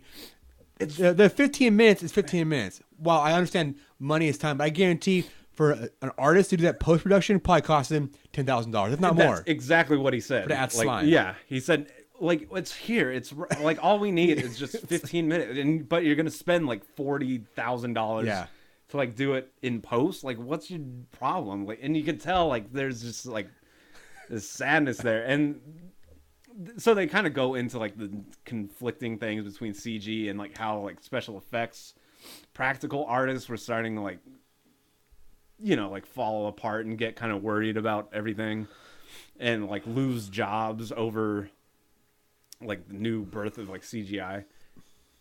And Greg Nicotero being like the happy, like optimist, like, yeah, we found a way to like, you know, just find a decent marriage. But there's always that thing like it's sad because they're like a lot of like, I forgot who says it. I think it might have been Berger. He said like there's like people are just lazy now. Like they'll just wait and they don't even like try on set. Yeah. They don't even like really appreciate like the practical effects, and like he said, like it's only just 15 minutes. Just give us 15 minutes. And then like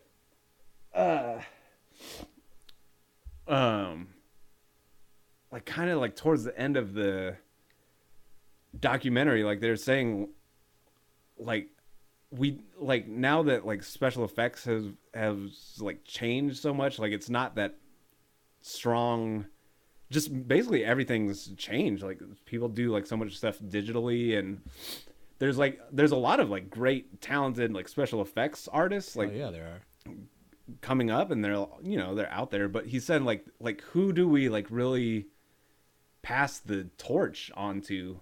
Like who is, other than like the greats and like the legends that we've always looked up to? I mean, that's been a long time. Like what new like special effects artists do you know of? Yeah, there's none. Yeah, you see like some cool stuff like here and there, but who else is there? Yeah. And like they're saying like maybe like, is this the time where like, you know, like special effects just isn't like appreciated like anymore? And like who do we know what, to? though? Like who is like the real, And this is not a dig on them at all, but the whole passing the torch thing, I think, and it's not a fault, because they're old but now. I think there's a pretty big pool of talented FX artists that have their own small little boutique kind of studios, like small studios, right? Yeah. But they're never gonna get the recognition or jobs because the old guys are still around. Like K&B is getting a lot of that work, so it's kind of hard for them to get the exposure they need. When Even most like, of the studios are going to go, if they have a need for practical effects, they're going to go to the well-known guys first. I think it's more like the. I don't blame that. It's not a blame or a dig on K&B. I mean, that's just how it is. It's like the influential people, like the people really doing something. Like there's Weta.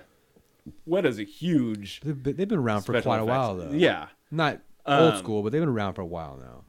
And they're like with like Lord of the Rings, like that's kind of their big thing. So Yeah. you could see, because I mean, like there was, Dick Smith, and then from like Dick Smith kind of passed the torch on, like Tom Savini, Rick Baker, and then like a lot of people then got like inspired others, and they all kind of like that was like the strong, like good years for like special effects people, like 80s, 90s and stuff. And like what man, you have to see this, because when I was watching this documentary at the like towards the end, like when they're talking about stuff like this, like I said to myself, like, oh my god, dude, are you about to cry? And I got like choked up, and I like kept like doing that and just like looking around at like other stuff. Kylie comes here on the floor And- crying. And just like swallowing, and I don't want to watch that shit now. Fuck that. you have to see it, because it really just affected me like more than, because I was like so happy, like, oh my god, like, yeah, this is like when we were like kids, and like when we were like teenagers and doing effect stuff, And then reality hit. and then and it's kind of like just, oh man, just watch it. I want you to watch it. I think there's some people that I know of, and it's simply I know of them only because of Face Off now. Yeah, But they're not doing anything like crazy big movies, but they're doing their real smaller movies, which is cool. I mean, what else? and it seems like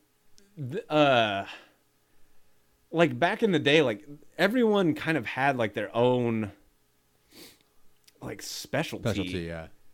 Like Tom Savini, like, yeah, there's like gore, He's the gore guy. zombies. Rick Baker was doing like apes and Realism. wolves and things, Yeah. and like K&B was like kind of doing everything else, and doing just constantly pumping stuff out. And then there's like, he's fucking busy, dude. and Stan Winston doing like these whole big like Terminator, Predator suits, and Jurassic Park, these giant like 60-foot special effects stuff that you've never seen before in your life ever. Just, that's a dinosaur right there. This guy made a dinosaur in this movie, and there's like, it just seemed like everyone had their thing, and it just ran, and it was working. And then like kind of CGI came, and yeah, like people did, and people are lazy. And it's changed a lot. And they were saying like we don't know like who to, like I said, like pass the torch to. So would you say the movie depressed you into a corner of, It was the hugest. or did it ignite some buried flame It ignited a lot, and then and really brought back a lot. put it out? And it just made me sad. Like I straight up, I was fighting the urge to cry. Oh man, I gotta watch it now. You just have to see it. Scout Regiment. Sorry. Yeah, it's ooh. And Well, it's on my list now. Strangely seems like I don't know who else might care for this documentary, but No one but us. on a personal note, dude, like it hits and was very moving. Like I went from a kid to like a bitter old man, and I just saw like my life. Nightmare Factory. Nightmare right? Factory, and it has such like a generic Yeah, the name is Goofy like you would name. never think of that. Yeah. 2011. 2011. Okay, Just want to see something real quick. wait, that's not even. Yeah, that's it. Just different poster. Oh, okay. Give it Frank Darabont. Yeah, John Landis, isn't it? How funny straight up is about K&B. Yeah, I didn't expect that either. Like it, I think on the Netflix description it just said behind the scenes at special effects people. Damn, you got look at that fucking. Nightmare Factory, like the Sci-Fi Boys, is one What's of those. Sci-Fi Boys? I think it's about like, I think it's about like real just geek sci-fi nerds. Oh wait. No, it's about sci-fi movies, special effects. Ha, dude. Man. Oh, Peter Jackson, Forrest Ackerman, Ray Harryhausen, Ray Bradbury. Oh, cinema bring to life the evolution of. Jesus, Zane, stop clicking I had to stuff. see the whole thing. Legendary all-stars of cinema bring to life the evolution of science fiction and special effects films from the wild and funny days of B-movies to blockbusters that have captured the world's imagination. This is the story of the sci-fi boys who started out as kids making amateur movies.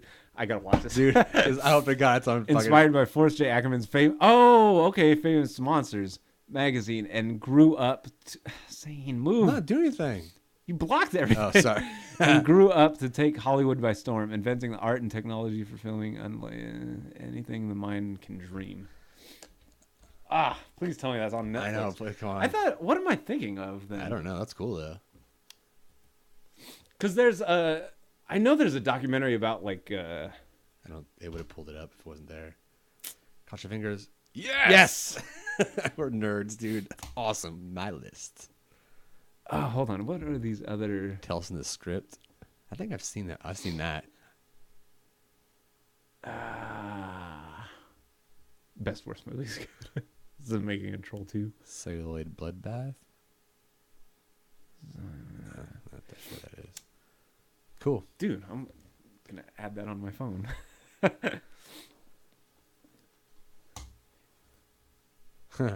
Awesome. Phew, I stink. Many interviews with the likes of Rick Baker, Peter Jackson, Roger Corman, Leonard Maltin, John Landis. The focus mainly on George Powell, Ray Harryhausen, Ray Bavarian, Forrest J. Ackerman. Who? If you walk to someone right now and ask you who Forrest J is, No one would know who that is. That's why. Oh wait, this is on my list. Oh really? Yeah. It's probably buried alongside of Nightmare Factory. Pop quiz: what writer got his first published work published in the Famous Monsters of Filmland? Yeah, what writer? Ooh, I didn't ask that pretty. I didn't ask that correctly, but I don't know. That's could be Stephen King. Was it? Yep. He was like 13 or like that, and he wrote, sent it in, and they published it. For Famous Monsters? I believe so, yeah. That's a big difference if you believe so. No, it is. If it actually happened. It is. Because I know he was like an avid reader. Yeah, it is. Stephen. How could that... It might not even say on the Wikipedia, but let's see. Richard Bachman. Let's just start here. Early life. Okay. Early inspirations.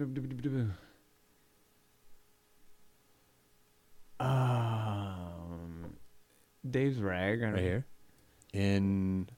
Wait.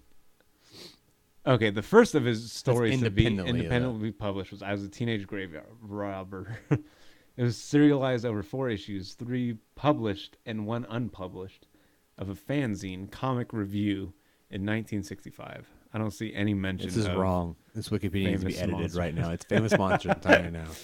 Sane. It's Famous Monsters. Fuck this Wikipedia. I'm going to change it right now. You just said, I believe so. That's yes.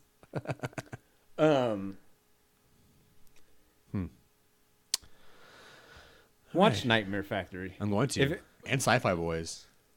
Watch Nightmare Factory first. I feel like Depressed. it was very. It's weird, like It's probably the same reason depressing I don't and watch. inspiring. I love Face Off, but I also hate Face Yeah, I Off. hate watching it. Because I get inspired and then depressed in the same hour that it's on. We've talked about this many times. Yeah. We could spend 3 hours talking about why that we have mixed bipolar feelings. And it's for a weird. show. Like, it seems just like yeah, and in the documentary they're just saying I blame John Ortha for that. how so much of like the industry like is just about money now and just saving money and Dude, Steve Johnson's shop closed down. He couldn't afford Yeah. to do it anymore. Yeah. Think about that. And they even said like a lot of people that are still in business had to like put their own money into saving their business. And Do you know one reason? not just that, like they don't get hired because like, oh, we don't want to wait. We'll just do it all CG and we'll do it all later. You know one of the contributing factors of Steve's place closing down? Working on a movie, and he spent I forgot what movie. He spent his own money, which is own normal. money. You have to bid for certain movies. You kind of build stuff to bid on it, but Yeah, and he put like so much, like just weeks and money and built everything. badass And what was the movie? Incredible Hulk. Was it Incredible Hulk? Yeah, Okay. or Hulk, whatever. He built a full size working Hulk, Actual physical Hulk. person. and they like no, and went to India or whatever, and then had a CGI version. Yeah, it's just Basically took all of his work that he did, like conceptual drawings and all that, Yeah. and handed it off to someone else. That's sad. And then just ended Steve Johnson for years. Now that he's like with the Stan Winston School and everything. But I mean, he's a legend. Like, how can you just screw someone over that bad? Like, I understand, like, yeah, it's a business and you have to make money and things, but that's just sad. It's about Hollywood can just suck a smelly Just cock the and cunt. industry is I like just the word cunt. it's just changed and it's tough. Anyways, move on to something else. Okay, 2 more things real quick before we move on to our closing segment. watch that. I'm going to. You saw the Raid 2 without me. Wah, wah, wah. Hey, I got you a ticket. I know. Dude. Fucking kids. I let you know several days in advance. And I was good at that point. Yeah, I was like, yes, I'm in. and I was like, I'm going without I you. sat in bed, just drinking a fucking 40, knowing you're enjoying that Watching movie. Raid 1. Yeah. Trying to get the same feeling. So how was it? You can't any spoilers, but Oh man. Whew. So straight up, I've been hearing exact things you have heard. Dude, Raid 2, the Jesus of action movies. right. Just this is like, like everyone's gonna die if they watch Raid 2. It's like that. Did they good. show a preview for Expendables 3? No, Have you I seen don't one? even remember. Oh my god, dude! Previews. If you can think of any action star from the last 30 years, they are in this. Wow, really? Oh my! They jammed everyone, dude. Everyone in it. Who is new that hasn't been in? Oh god, who was new in it? That I was like, what? Hold on, real quick. You're gonna laugh when you see it. Obviously, the same guys returning it. Arnold's back and Expendables 3. okay.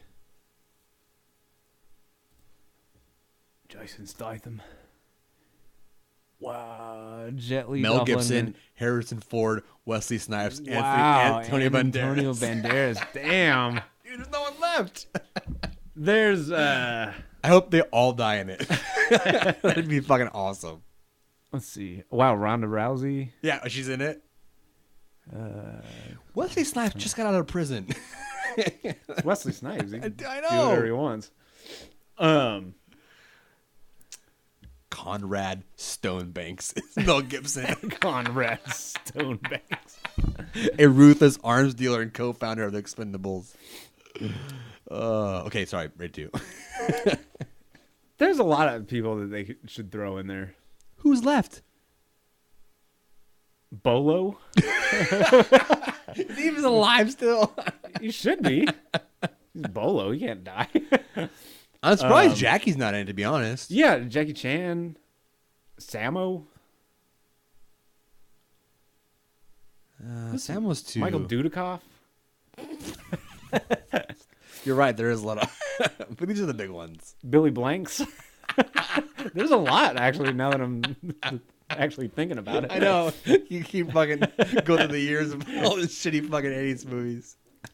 Oh God, the dude from Teenage Mutant Ninja Turtles movie. Oh, Junior. Oh wait, what's his name? What's his name? Ernie Reyes Jr. Yeah, Yeah. yeah. Which I was gonna meet personally and have a drink with. Pass that up. See, there's a lot. They're probably saving it for Expendables 4. I have a direct line to him. Shut up with the name drop. Just saying how cool you are. Of all people, Ernie Reyes Jr.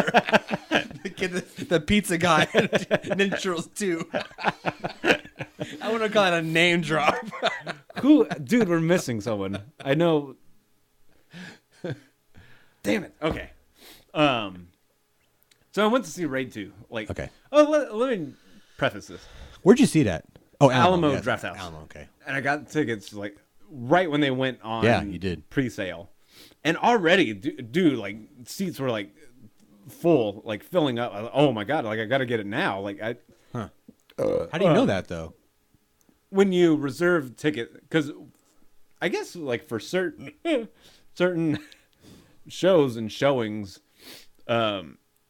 you have to like reserve a seat, an actual seat. Oh, in wow, the theater. really? Yeah. Okay. Because usually when you go to Draft House, any other time you just pay for a ticket, walk in. But Right. I think since this is like so big, opening day, you're pre-ordering it, so you actually have a designated Funny thing of all table. movies, Raid 2. Dude, there was only 2 showings, I think, at first. Wow. Um, And they increased it probably. Yeah, and I think seats filled up so fast that they had like 2 more showings, and they did like a back-to-back. Raid 1 and Raid 2? Yeah, I think it's a midnight showing. That'd have been sick. Yeah, Raid 1 then Raid 2. That'd be like, oh man, that's a lot to handle. I know. So let's see. Oh, I was so like I was so antsy. It's like I wanted to see like Raid 2 like so bad, and it was like, oh man, it's still like 3 days away. And so I went on onto YouTube, and I was like, okay, Jackie Chan fights. It's just Sammo Hung, Techno Jackie. Benny the Jet. and yeah, Benny the Jet could be in. That'd be sick, dude. Yun View. So I was watching like all their fights and stuff, and I saw like Jackie Chan turn 60. He's old, dude. And he's still 60 fucking years knocking him old. out, dude. And what's weird is yesterday Dean sent me a text. He's like, dude, Jackie Chan just turned 60. Yeah. I was like, weird. I was just watching like Jackie Chan fights and stuff. Anyway, I was trying to get like, I just need like my action fix because I can't wait for Raid 2. And I've just been hearing just rave stuff. People just saying straight up, this is probably the greatest action movie ever made. God, so bold. And it was like building up so much. I just had to like jerk off to like something else. Like, I just like couldn't wait. I was like, okay, Jackie Chan, and just Jacking off the Jackie Chan. I was watching a bunch of like Sammo Hung fights and Yun View acrobatics, and just that whole time was like, oh yeah, soundboard. Just that whole time was just exciting. So like, okay, finally Friday rolls around. As I was just like waiting like at work. I was like, come on, like 6 o'clock. And I was like, I can't, screw it, I'm leaving. It's like just whatever, 10 minutes early. And I thought like I would hit a bunch of traffic. And I was driving there, and they changed theaters. Alamo's Lake Line is no longer there. Right. It's kind of in the mall area, Right. Lake Lane Mall. Yeah. And I couldn't find it. I was like driving around, like, where is it? And I was starting to get like sad. I don't know why they I'm gonna changed miss it. it. It's weird. I only have 40 minutes to find it in this parking lot. So I got there. They're showing like, you know, it was funny because they're showing like a bunch of Jackie Chan like fights and little clips of like action movies and stuff. Yeah, they have cool pre-rolls before the actual trailer. Yeah, Alamo rules, dude. I love Alamo. So like, okay, like the lights dim. They're like, all right. I got like so happy and just giddy. Sorry, folks, the film broke. And like preview started, I was like, all right, I'm getting ready. I'm gonna take my pants off. And like the movie started, so I whipped out my dick. I was like, come on, Ray, like give it to me. I was just like so like pumped up with adrenaline already. And right away, like movie opens. I won't get into that. This is gonna be a spoiler-free thing. Yeah, just tell me if it was good or not. But I really want to like say this because it was kind of like a learning thing for me. Like I had my, dick in my hand. I was like, come on, Ray. You learn not to do that. And I was like, sitting there, come on, come on. And they're like talking and stuff. Oh, but this guy knows this guy. But if you want to like infiltrate that, come on, give me the action. And I was like looking around, like, is this plot? Is this story? What is this going bullshit? The characters. Hey, where are the white women at? I was like, come on, give it to me. Come on. They set up. This is first of all, the movie's 2.5 hours. The first one was short. First one's short. It's 90 minutes or whatever. Just we're good guys, they're bad guys. Done. Let's get into it. And this is 2.5 hours. And so I was thinking, you need some story. Yeah, like 2.5 hours more action. No way, dude. That's too much. So like, there's like cool stuff in the beginning and stuff, and then like, what is all this like talking going on? Bullshit. And like, I had to like, okay, wait, there's a lot of stuff going on. I put my dick in my pants. I kicked the chip bag. Oh. Yeah, and I was like, okay, I gotta pay attention. There's a lot of stuff going on right here, and the story is thick, dude. Like, I did not expect it to have like that much of a story. There's like so many different like characters and different like, it's very much, it's not like an action movie like right away. It's like this it's like Departed kind of, but then there's like, that's cool. Different like families and different organizations of like gangs and stuff, and there's like undercover stuff going on. I mean, you could figure that out, but just so basically everything that happened happening outside of the tower in Raid 1. So what happens in Raid 1? Well, damn, I don't want to ruin Raid 1 for. Oh, here's a little spoiler alert. Spoiling Raid 1 here. Spoiler alert. That building and that like gangster that they took down in the first one was actually just like a sub member of like this huge criminal organization and stuff. Spoiler alert. Over. So they. So it goes into as a red pole, as they call them in the Chinese triad, which I learned in Sleeping Dogs. Sad. We get our education from video games. So they're like, the story basically starts in this one. Right. The Raid 1 is just kind of whatever prologue. A 90-minute prologue to like now the story is actually starting. That's kind of cool though.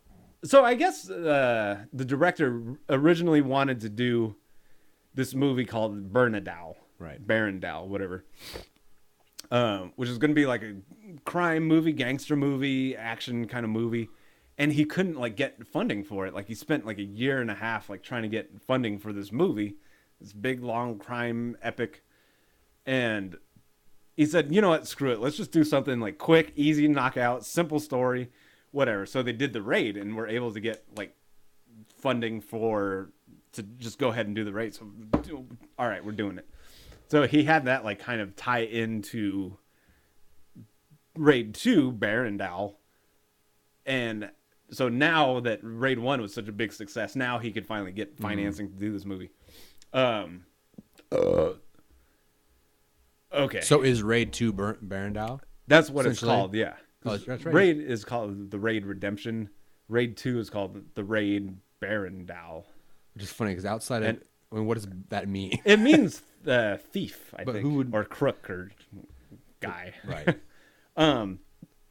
So anyway, I was watching Raid 2, and I was like starting to get confused. I was like, Scout Regiment. who are all these people and who are all these things going on? Like, where's the action? Stop it. And so it took me by surprise that it's going to be like that thick with story and suspense. And it's kind of like a Departed kind of thing. And like in the middle of like, it's getting like tense, but not in like an action way, but just in like this story and like characters and like stuff's like kind of Like Game of Thrones, kind of like. sort of, yeah. And it's like Godfather-esque. I was like, holy shit. I blew it. I said the shit word. That's 2. Damn it. Go I home. was doing good. Go home. It's now R-rated podcast. I know you ruined it. I'm doing very Get it good on the this whole Christian time. Network. There's like all this. I knew it would come out because there's all this stuff we're passionate about this whole podcast, and I actually had to let one slip. Anyway, Such a pussy. did really good. It's been like almost 2 hours. Yeah. Okay, so yeah, the main action stuff is just towards the last like half. Like the last half hour or last half of the movie? Half of the movie. It's about an hour. Or half of the movie, whatever. I have to say, when the action hits, It's like a motherfucker. it is.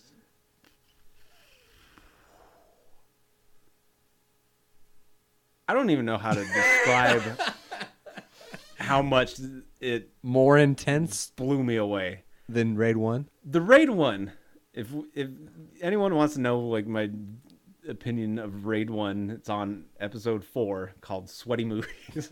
Podcast 4. You remember Sweaty that? Movies. Jesus Yeah. Christ. Because it's titled Sweaty Movies, and I remember saying in Raid, like I was just watching it and I started just sweating because it's just so intense and just so much action. And I said that there's like 2 perfect action movies. Right. Die Hard and The Raid. I agree. Just Well, some would agree. so when Raid 2 came along, like hard to I top said that. like, dude, like you are not gonna top Right. Raid 1. Raid was just relentless. It was brutal. It was disgusting. It was vicious. It was violent. And it was just I don't know. Maybe you know this, but at what minute mark does the fucking that action start? Like the 10-minute mark? It starts? 10-minute and then And then it's full on. and right? there's like a dialogue scene in the middle of that somewhere. It's short. just, Yeah. just relentless, non-stop action. Like really, like a lot of people throw that around, like, That word. Blade 1 It's nonstop, right. non-stop. It's not. Raid is. It really is just non-stop action, and just tension, and it's all just in that thing of like they're in this building. You just get to the top and get out, whatever, survive, and sorry if I'm boring you. No, I'm just need some fucking coke. So when I was like, there's no way, because Raid 1 topped almost every action thing I've seen in my life. We are very well versed in the action film, I believe. You and I grew up with the greatest of the greats. Like Okay, yeah. John Woo, Jackie Chan, Sammo Hung, Soy Hark, and those are like the pinnacle. Like you're not going to get better action than that. Okay, I'm gonna break your stride here, but Chungking Express, Fallen Angels, which one's better? Chungking Express, I prefer. Really? Yeah. Huh. Some girl I have a very just big. I mean, to both, but I have to say Chungking Express. some girl. I think I was learned talking. I was talking to some girl about it. And she's like, "Fallen Angels didn't do anything for me." Wow, really? I was like, "Wow, I really?" can't see that. Yeah, she like Chungking. I think much better. Chungking Express taught me how to Well, love. what happened was I You called. didn't even hear my joke. No, sorry, Zane. I called her bullshit because she threw out the whole Chungking Express is one of the coolest movies there. I'm like, what? Okay, first off, you know what Chungking Express because of Tarantino only probably, and then she mentioned she kind of maybe like a fool because she mentioned 2 other movies that normally most people wouldn't have known about. It was Fallen Angel and something else. I forgot. Like a Wong Kar-wai movie. Yeah, I was like, okay, you know what you're talking about then. Okay. I was basically calling her bullshit, getting on the. I said, because you're just getting on the Tarantino bandwagon or something like that. I basically called her a liar. Yeah, I think Chungking Express just like, I think cool wise, like Fallen Angels is like probably the coolest movie ever made as far as like cool goes. But Chungking Express, I just have so much of a heart and love for. Okay, sorry, go ahead. So I was like, no way is anything ever going to beat John Woo movie. No fight is going to beat Jackie Chan movie. And The Raid when The Raid came out, I was like, that is just like the perfect action movie. That blows a lot of like fight scenes away, blah, blah, blah, blah. So Raid 2 comes along. No way are you going to top what Raid 1 did. And already, like, it's not off to an action start. And it takes a while for like action stuff to like really kick in. Hands down, this has the greatest action that I've seen in my life. Really? Greatest action, has the greatest fight, the greatest Like single fight? Okay. It was like a single fight. Like a Raid 1, there's that one fight inside that room. Like in that. Yeah, with the short guy versus the dude and his brother. Yeah. Which I was like, that, if not the greatest fight I've ever seen, that's one of the coolest ones. Yeah, leaning towards that might be the greatest fight that I've ever seen. I don't know, man. Thunderbolt in the casino with the fucking Yakuza. How do I know what was I gonna say? The weirdest shit in my head. That was Samuel's directorial debut. Before, I'm not even listening to what you're saying. I'm just randomly. I think the fight with Jackie Chan and Benny the Jet Urquidez, legendary, dude. Wheels on Meals, legendary. Oh man, that's hard. That probably was. I really like the one in Dragons Forever too. What are they fighting in the Coke warehouse? So it's funny. I wasn't picturing that scene. I was picturing a scene from Jackie Chan inside a armory or something, and he gets fire. Oh, what's it called? And like he gets his hands on fire. Which is Armor that? of God? Is it Armor of God? No. It's like a period movie. Oh, Drunken Master 2. No, it's not Drunken Master. Maybe it's Drunken Master 2. Yeah. It is Drunken Master. Okay. Sorry. Oh, that had a great scene too. fight. I watched Drunken Master the other night. Yeah, I think for me, like, it's the greatest fight I think I've ever seen was Jackie Chan and Benny the Jet in Wheels on Meals.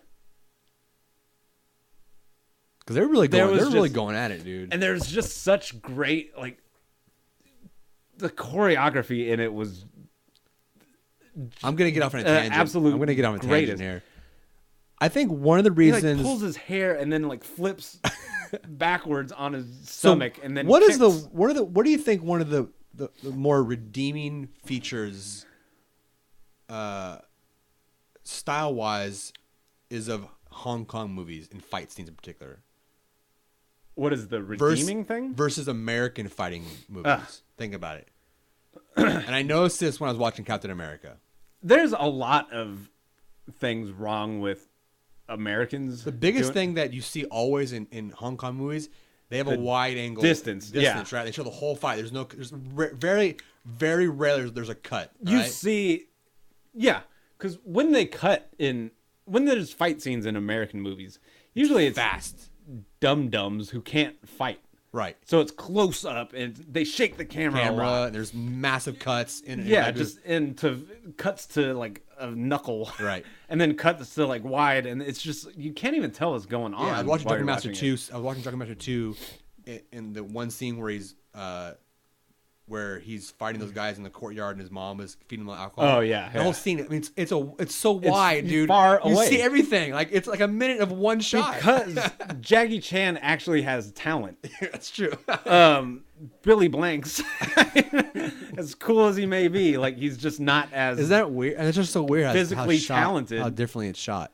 And Michael Dudikoff, and not even that, like just whoever, like they're just not as good of fighters, and they're not that good physically, not as talented as like Jackie Chan and Sammo and Yunbu.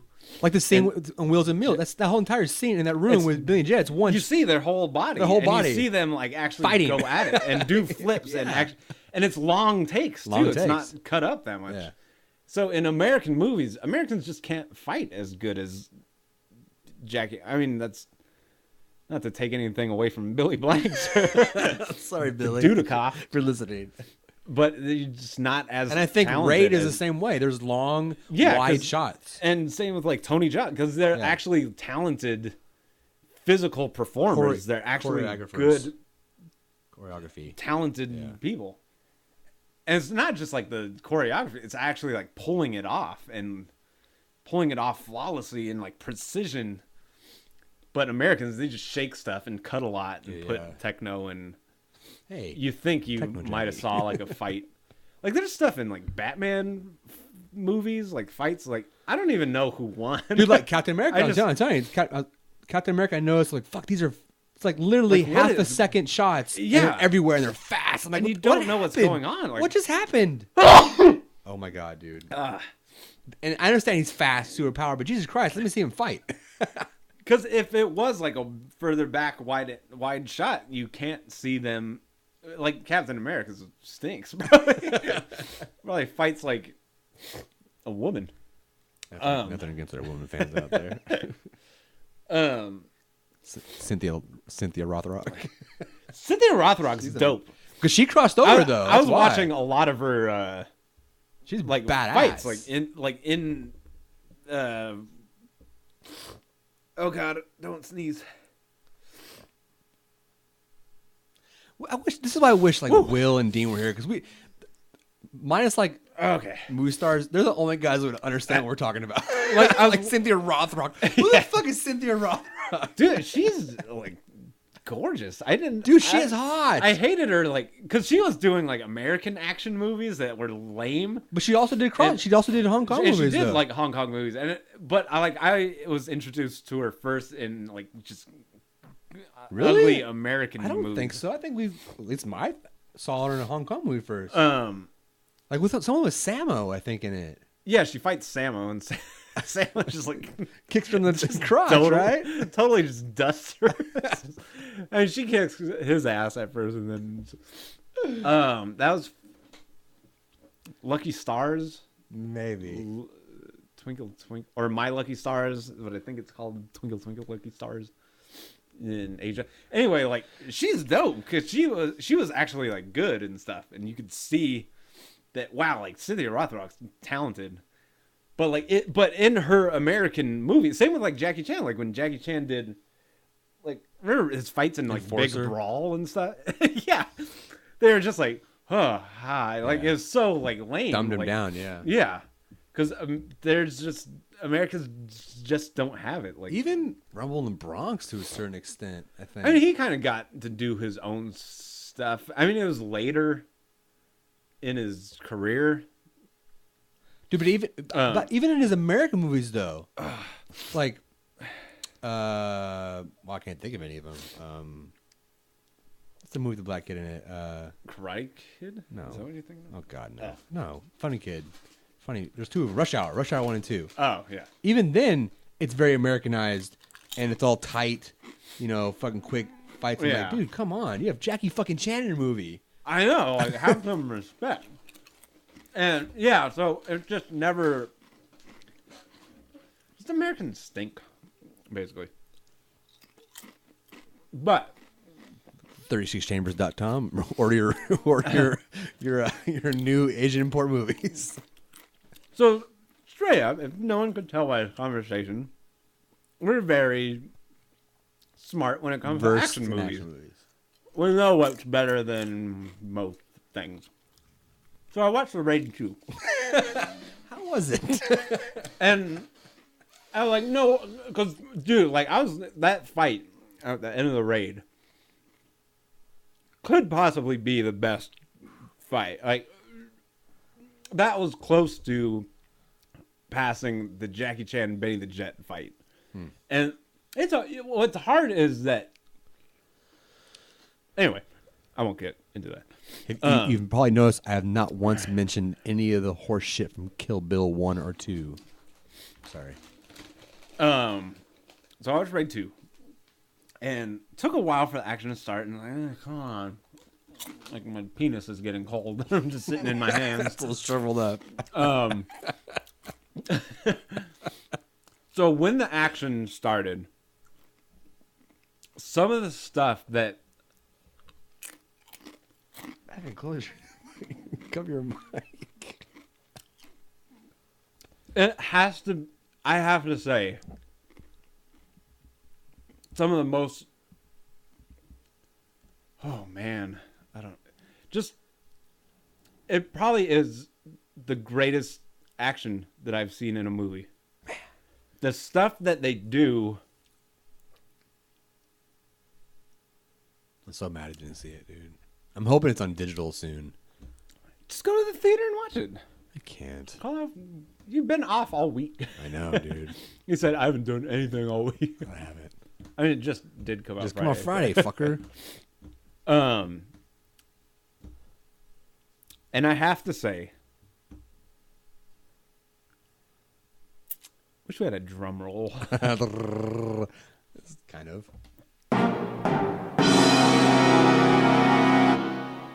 The Raid 2 had the greatest fight that I've ever seen in my whole entire life. Where's Where's the sound? what's I don't know. And a lot of things have changed like so much. I gotta update. Straight up, I've seen Jackie Chan, Benny the Jet. We've seen every great fight in a movie. This has to be the greatest fight that I've ever seen. I thought, dude, maybe Raid 1 took it. Raid 2 took it. God damn it. Fucking hate This you. fight.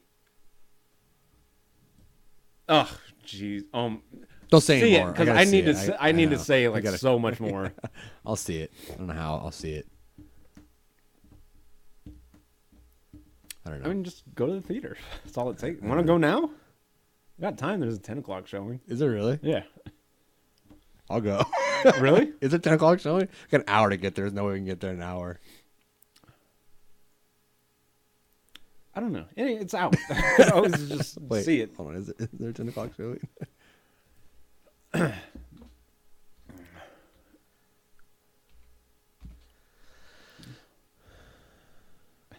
Rio 2. I thought that was... I thought it was Raid. Wait, they spelled it wrong. Because I want to... But keep in mind, it's 2.5 hours, I don't so give a shit. it will end at... We can go see Divergent. 9:50. Yeah, there's no way. Podcast over. Bye. Dude. Okay, so... One of the greatest action films ever made. Matt Goldberg, The Collider magazine, whatever that is.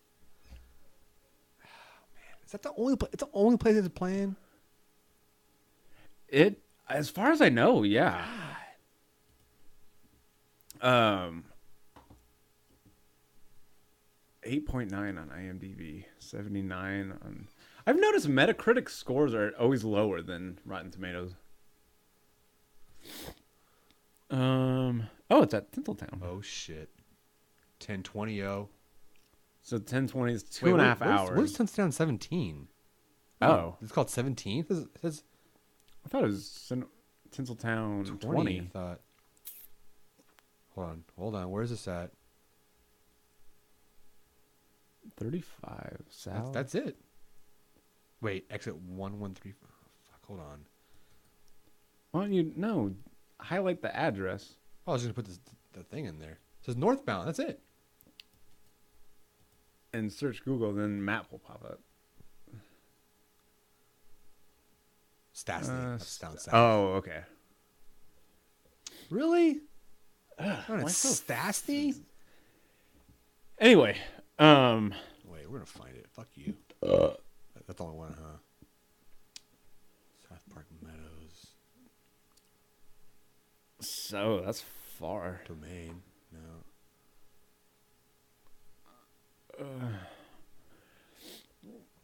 Anyway, I want to see it so bad. it was so different from the Raid 1. Like, how so? Like, it didn't just start off with a bang and just relentless. yeah. Like, it was this slow burn that kind of like built up to like the action. And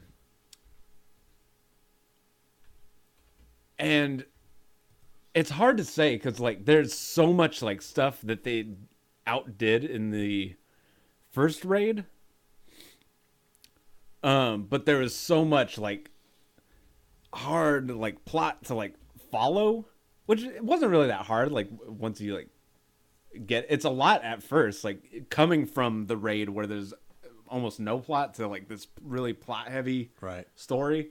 So it was like, it's jarring at first, but once you like get into it, it's, man, it's good. Like the story's good.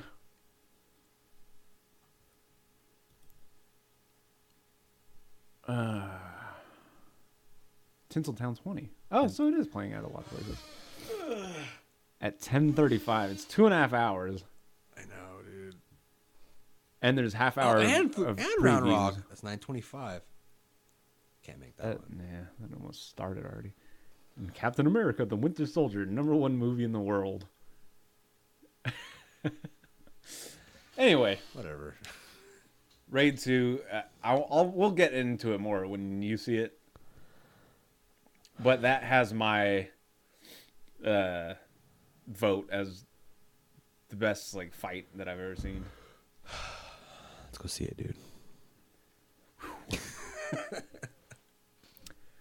Let's finish the podcast first. We should. What are we at? 2. Yeah. Oh, We're gonna. This is gonna be a long one, dude. what? I don't even know what we talked about. I don't either, but let's get into ending segment. You ready for this? Am I ready for it? I don't know. Hold on, because we have a new. Don't tell what it is. I'm not gonna say what. okay. For ever since we started the podcast, we talked about Walking Dead. We had our own special Walking Dead segment. Talking about Walking Dead or Talking about the yeah, dead. talking about the dead. But now, Walking Dead season has ended. So we're not going to be like talking about Walking Dead anymore. It's going to leave a little void, Little hole in my heart.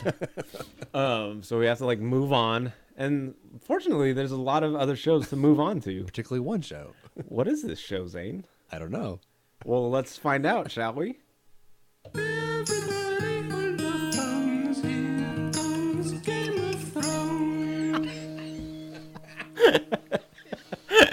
If you can't understand, We'll play it again. Everyone listen close.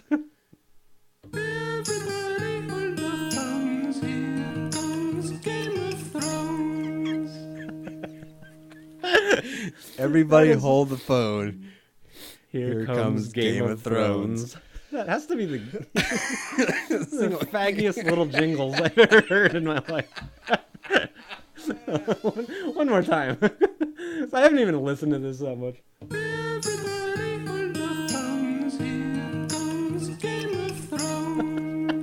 It's so rad. I wrote that and performed it.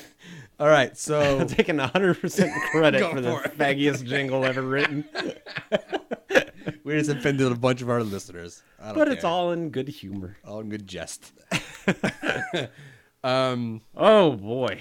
Oh boy, I was right. Game of Thrones. It's been 3 years since the last It season. seems like it, right? It seemed like it.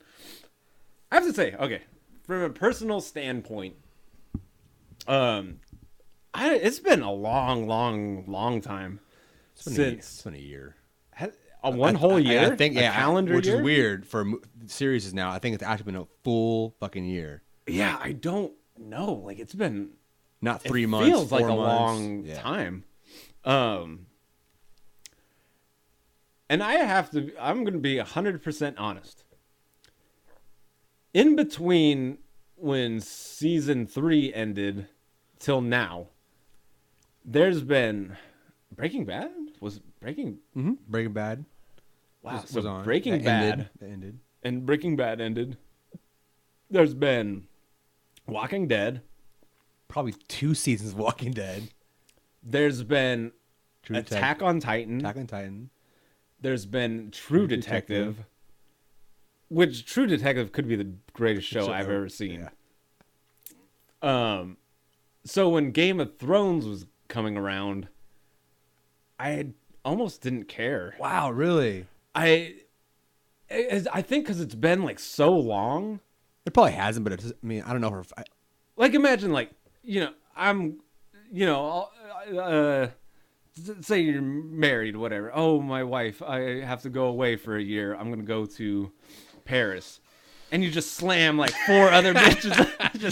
and you come to your wife and after a year, like, what is this? And you like you meet like a sexy detective lady, and you can say like that could be the greatest woman I have ever met, and you just bang away for 8 weeks, and then you come back and like, hey, how the kids, how the wife.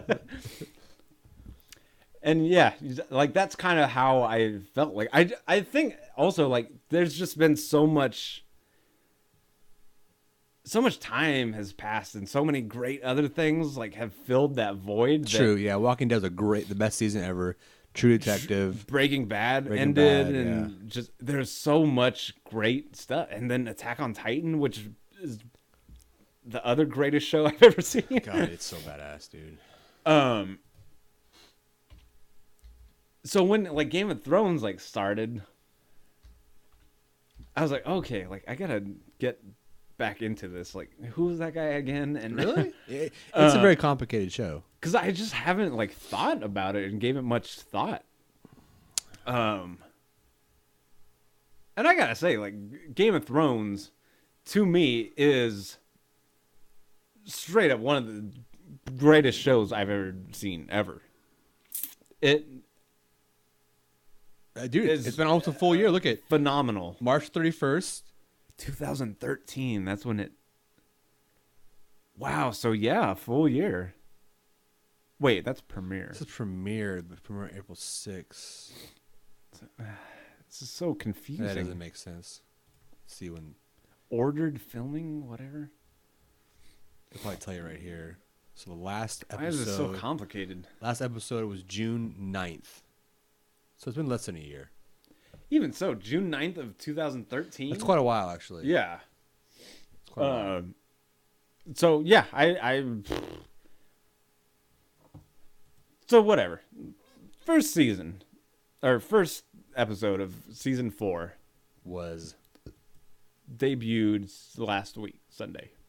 On the 6th or whatever. What are you looking at, Zane? it's like a real place, doesn't it? Basically is. Zane's looking at photos But of it the is. I sets. think it is a real place. The Borovnik. Oh, the Maybe Borovnik. not. I don't know. Castle. What now? So, Game of Thrones was fucking badass. Whew. The debauchery. Should we? I guess, yeah, we're gonna spoil. That's the last what I do for the entire fucking segment. The new guy, the new New guy. pansexual, bisexual, gay guy, is crazy. The I like that. Prince, dude? I guess he's a prince. Yeah. Okay. I forgot his name already. Yeah, there's him. He was with, like, a bunch of hookers. It's just, like, yeah. Ridiculous. Just I like HBO. ridiculous. I know. But not so. There's a lot happened, but the most there's pretty much one scene that was the most significant of the entire episode, and that was the Hound and not Sansa but Arya. I forgot how I fuck her name up. Arya.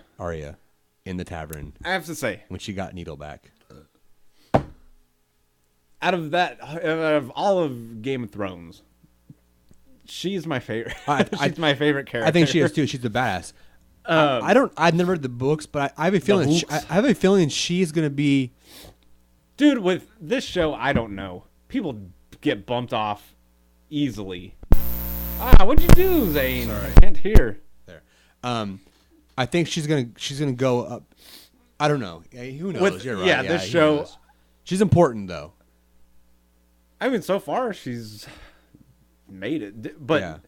you don't. I don't. I never like, know what's I just gonna like the happen relationship she has with the Hound now. Yeah. And the little smirk she had. where Yeah. she Dude. stabbed that Yeah. guy. Like she. was She's funny. always been just cool. Yeah. Like. And she's whatever. Like I she's don't like think 12 or does she know yet about her family? I don't think she does because she got bumped on the head and then the Hound took her off after the wedding. Whoa, wait. Oh man, there's so much to remember with the show. Walking Dead's pretty easy to talk about. You know, it's just There's so many characters. it's in Game always of like Thrones. groups. It's Groups, yeah. groups of people in Walking Dead. This is like individual cast of like Right. 312 people, all going through their own thing. Ooh, cause didn't Arya? I want to say cause Sansa knows. yeah. She's like giving up. She's like, I don't give a shit anymore. Just kill me now.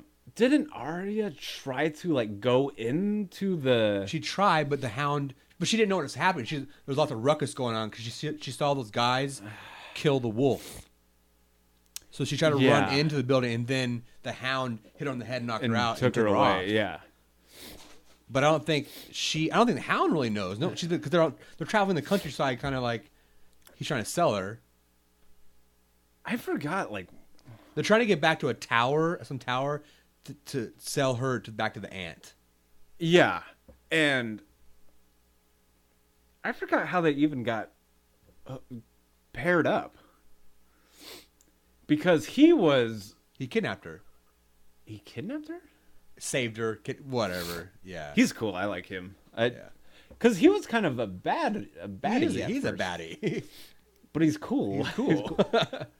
He kills people like doesn't give a shit, like little boys. Oh man, did he have to kill? Man, I almost feel like I need to watch like season 3. Alina finished all. Oh, did she? Yeah, she didn't have the reaction I wanted her for the Rogue Wedding, but she gasped. But afterwards, she's like, "I'm done with this show. Screw this." Oh man, She's like, "I can't watch anymore." I'm like, "I know, right?"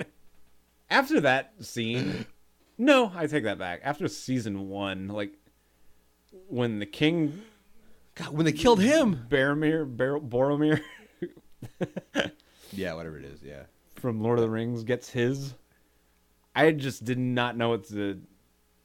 I expect nothing from the show. I think you But can't. she read the It's books. just changes. I'm not reading anything. Books are for Losers. Dorks. Yeah. I have no clue what's gonna happen. I do know. I mean, I have a very strong feeling that. Don't tell me. I don't know. Honestly, I have no idea. I don't trust you No, when I you don't. say you don't know, but you have this strong feeling. I have a strong feeling from this message board. No, I haven't read. No, I'm not that geeky on Game of Thrones. I don't read message boards. That Khaleesi, just by the way her story's been told, because she is the rightful king of the land of Westeros. She's gonna come back and just lay waste. That's to kind everything. of the. That's what I'm saying. Thing. That's why what's I'm saying. been building up Yeah. since like season 1. That's what I'm saying. That's the one thing I think I'm pretty confident is gonna happen. Is there a hotter girl to ever grace a TV show Khaleesi? than her? She's Yeah. so fucking hot, dude. God. Like I never listen when she talks. I mean, look just at like her. other women. Yeah, misogyny. And 'cause she is just so fascinating to look at. Just hot. Yeah. There's a lot of hot women on that show, though. So there's some hotties in True Detective too. Okay, She's hot too. She is. Sansa's Yeah. hot. She's 18. Yeah. Let's see. Oh my god. Ew. Arya looks weird in that, like a balloon head. Who? Arya? Like her head looks giant. In the show, they make her look all like a dude, and she's all, you know. She's kind of hot too. There's a lot of hot chicks. Dude. Even she was hot. She's hot.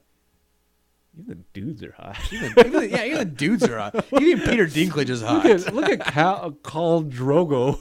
Carl Drago. Even Peter Dinklage is hot. Someone said, It's where she's not blonde. like, what are you doing? Oh man. Oh, she's not blonde. You didn't know that? That's right. Yeah. Now I know. Dude, I mean, It's not the same. look at that. Literally perfect. Oh, God. Wow. So hot. We're totally just...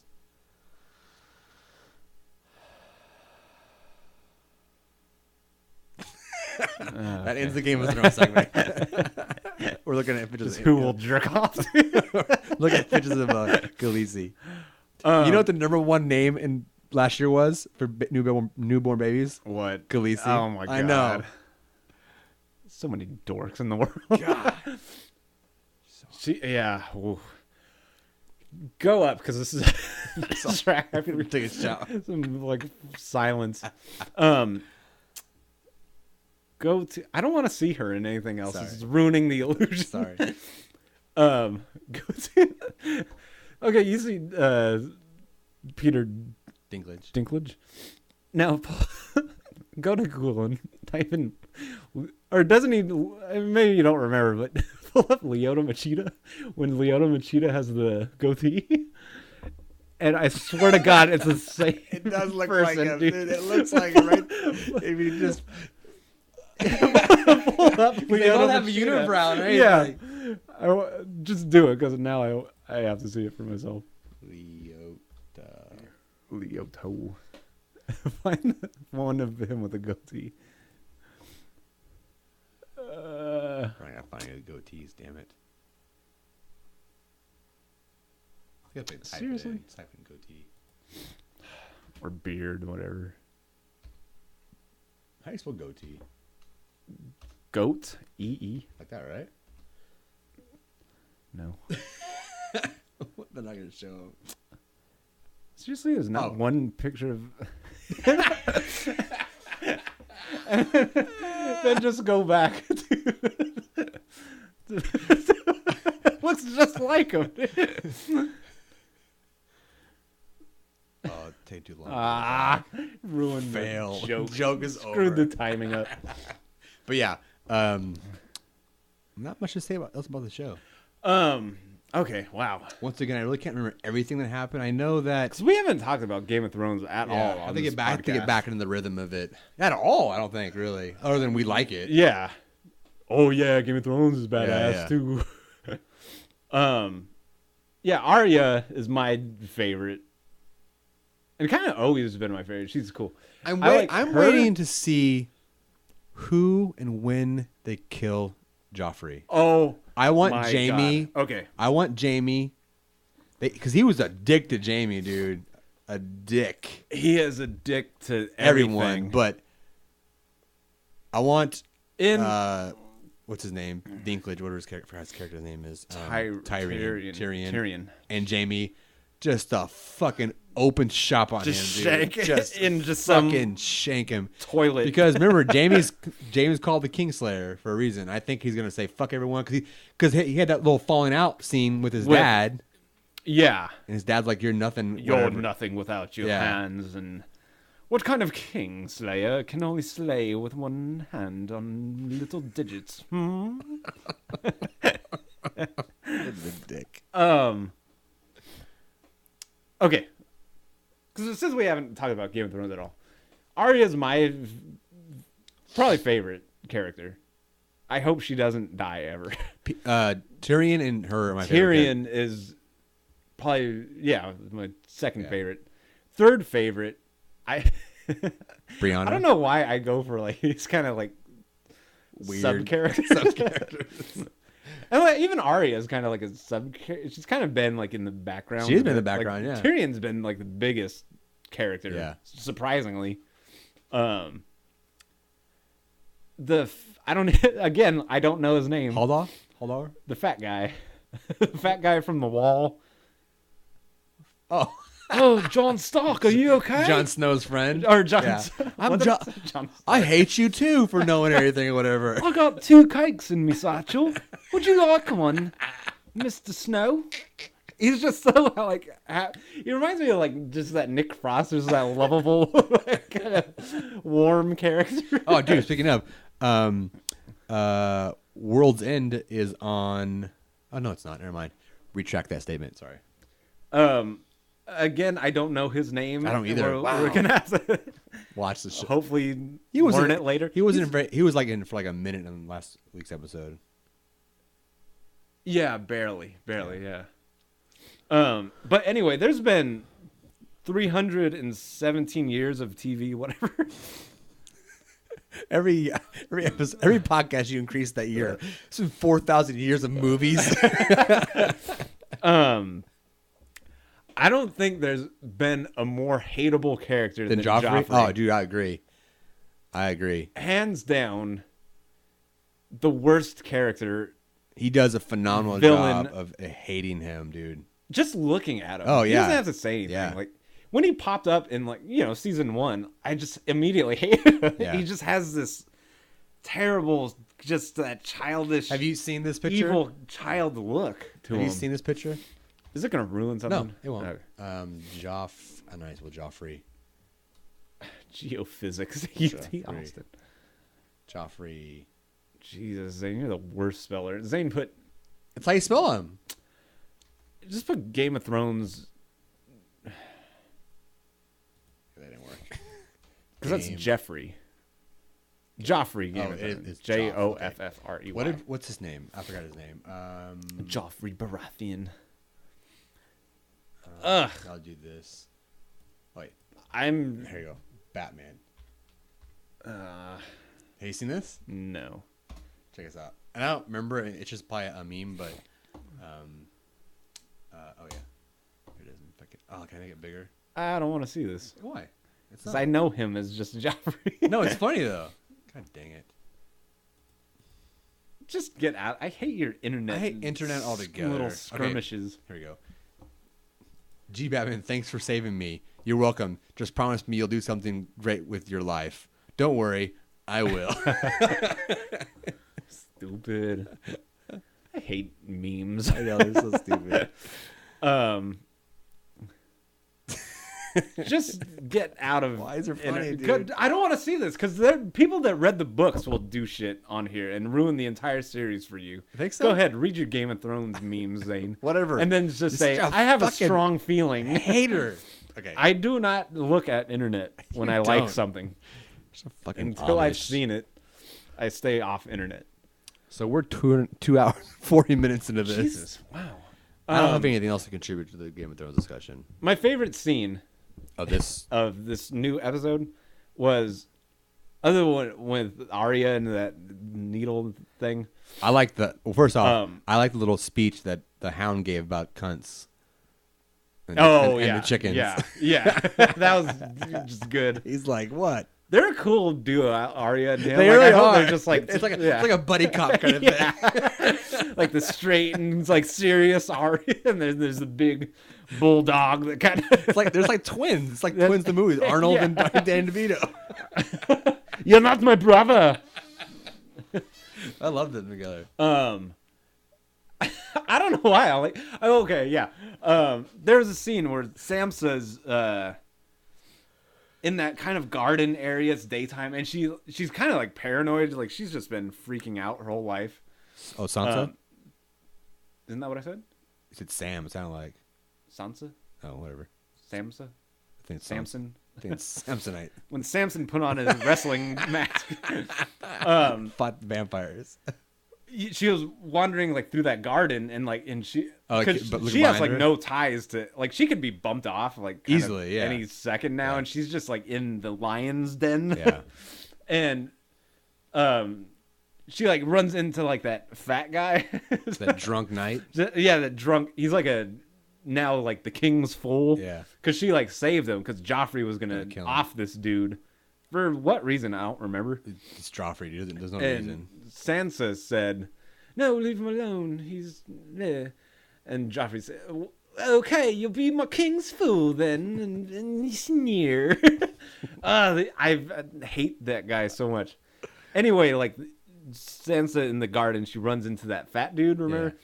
And and he says like, "I just want to thank you for saving me life." And Why does everyone have an East London accent? like I'll never amount to great things, but I just want to make sure you're happy and you get me thanks.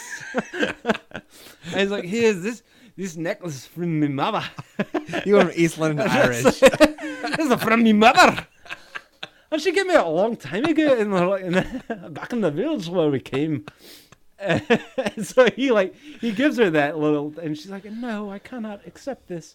He's like, I was that scene. I was like, okay, what's gonna happen? What's gonna Yeah. happen? Yeah, I literally thought with that show, with almost any HBO, you don't know what's series, gonna happen, dude, right? just Because they'll kill off characters left and there's right. always that thing like someone's gonna die Yeah, here. I thought he was gonna for sure. Ashley's putting it on, and he's gonna just shank her, dude. just or like something, or just choke her with Yeah. it or something. And I was like, what? That like made me happy, like because in that show it's nothing but dreariness. It's a tender moment. Hateable Yeah. people. There's sadness. This person died. They're crying. Yeah. They're being shipped away in a mud box, sludge box, and like, wow, that's a nice scene. Finally, just a nice, gracious like. That's here. why I was expecting the worst out of it. Yeah. And I was like, wow, that really stood out and warmed my heart.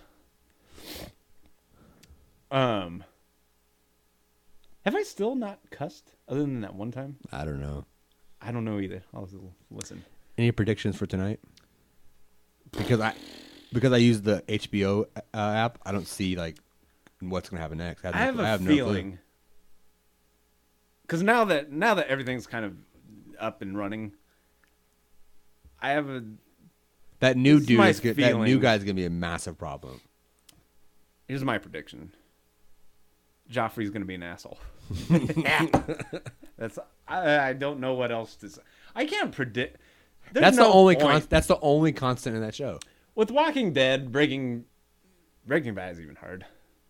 But with Walking Dead, it's kind of easy to predict. It's kind of rooted in reality. Like you know, Rick's not gonna get dead anytime soon. I mean, you never know, dude. But you feel safe in saying, like, they're not going to kill this person right away. With Game of Thrones, every scene, someone could potentially die. Everyone's always just I hanging bet you from a there has thread not on been that show. one. I could be wrong, but I would bet there's not one episode where at least one person dies. At least one. I don't think anyone died in the last episode. Wait. The whole scene with the hound and Oh, you mean just straight up? just like a death. Oh, okay. I thought Yeah, you meant death. like kind of major No, characters. not major characters. Death. It's just a death. It's a violent show. Get the mites out of your fucking beard. I don't know. That's hard. I bet you. You know what character we haven't seen in a while? And maybe he's dead. I don't know now. Who? The kid that got his dick cut off. Oh, Is he still alive? I don't know. I don't. He was remember. I thought he was just being tortured. tortured. I don't think they offed him. If they did, like, I would think I'd remember. The guy that Needle Arya kills is the guy that was torturing him. Wait, Yeah, he says it. really? Yeah, he says it. Something about his dick being cut off. And he's like something about he gets tired of torturing because there's no fun anymore, or I forgot what he says. Something to that effect. I don't I think don't he think was, she knows that, but Wait, he says it. I thought the dude torturing that dude whatever his name is, was different looking. there was a couple guys doing it. Holding them capture. Like he was kind of like looked like more Pierce Brosnan. Yeah, I know you're talking about. But I think he's part of that crew though. I don't. Man, this is gonna be a hard show to talk about because it's So much so rich with multi-levels, so many different characters. Walking Dead, we talked about 6 people tops. Tops, yeah. With this, there's like 712 characters. Like, dude, I was looking at a chart of sex, like who's had sex with who. Oh, chart. I saw like that, and that chart alone was just like, way too much. Who the fuck are all these people?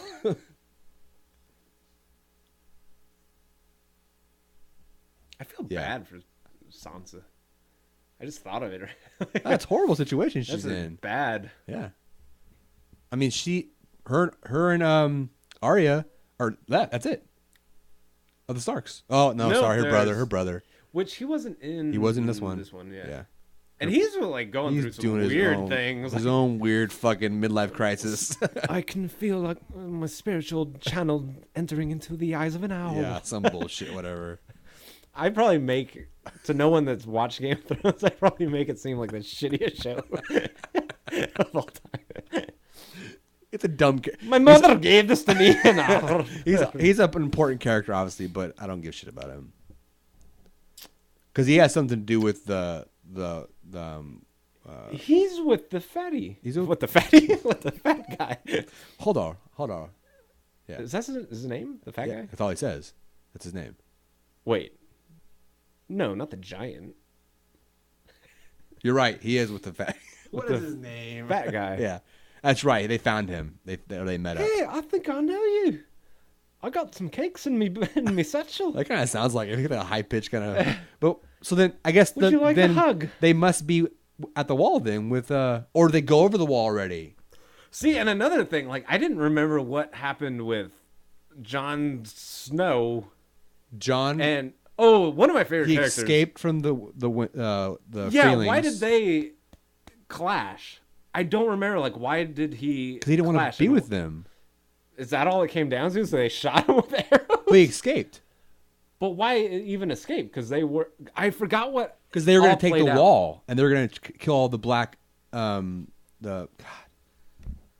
Army or whatever, the BGA, Black Guerrilla Army, Dark Black Night's Watch. Night's Watch. They're going to kill Night's Watch. And he wanted his that chick, the hot ass redhead, to go with him, and she's like, I can't leave. And he bailed, and she's like, dop, dop. She's one of my favorites too. She's like, badass too. Everyone has like their deep, like serious flaws. Serious flaws. Because she tried killing another one of my favorite characters, Jon Snow. No, she didn't kill him. She's the one trying to kill him. Like that one guy said. Arrows in his ass. That one guy in this episode, I think, or last, she said, "I seen you didn't try to kill him. You could take out a bunny's head from fucking 1,500 yards." I think what were you doing? I think she's a pussy hurt. Are you in love with Jon Snow? You know nothing of it, Edwardian.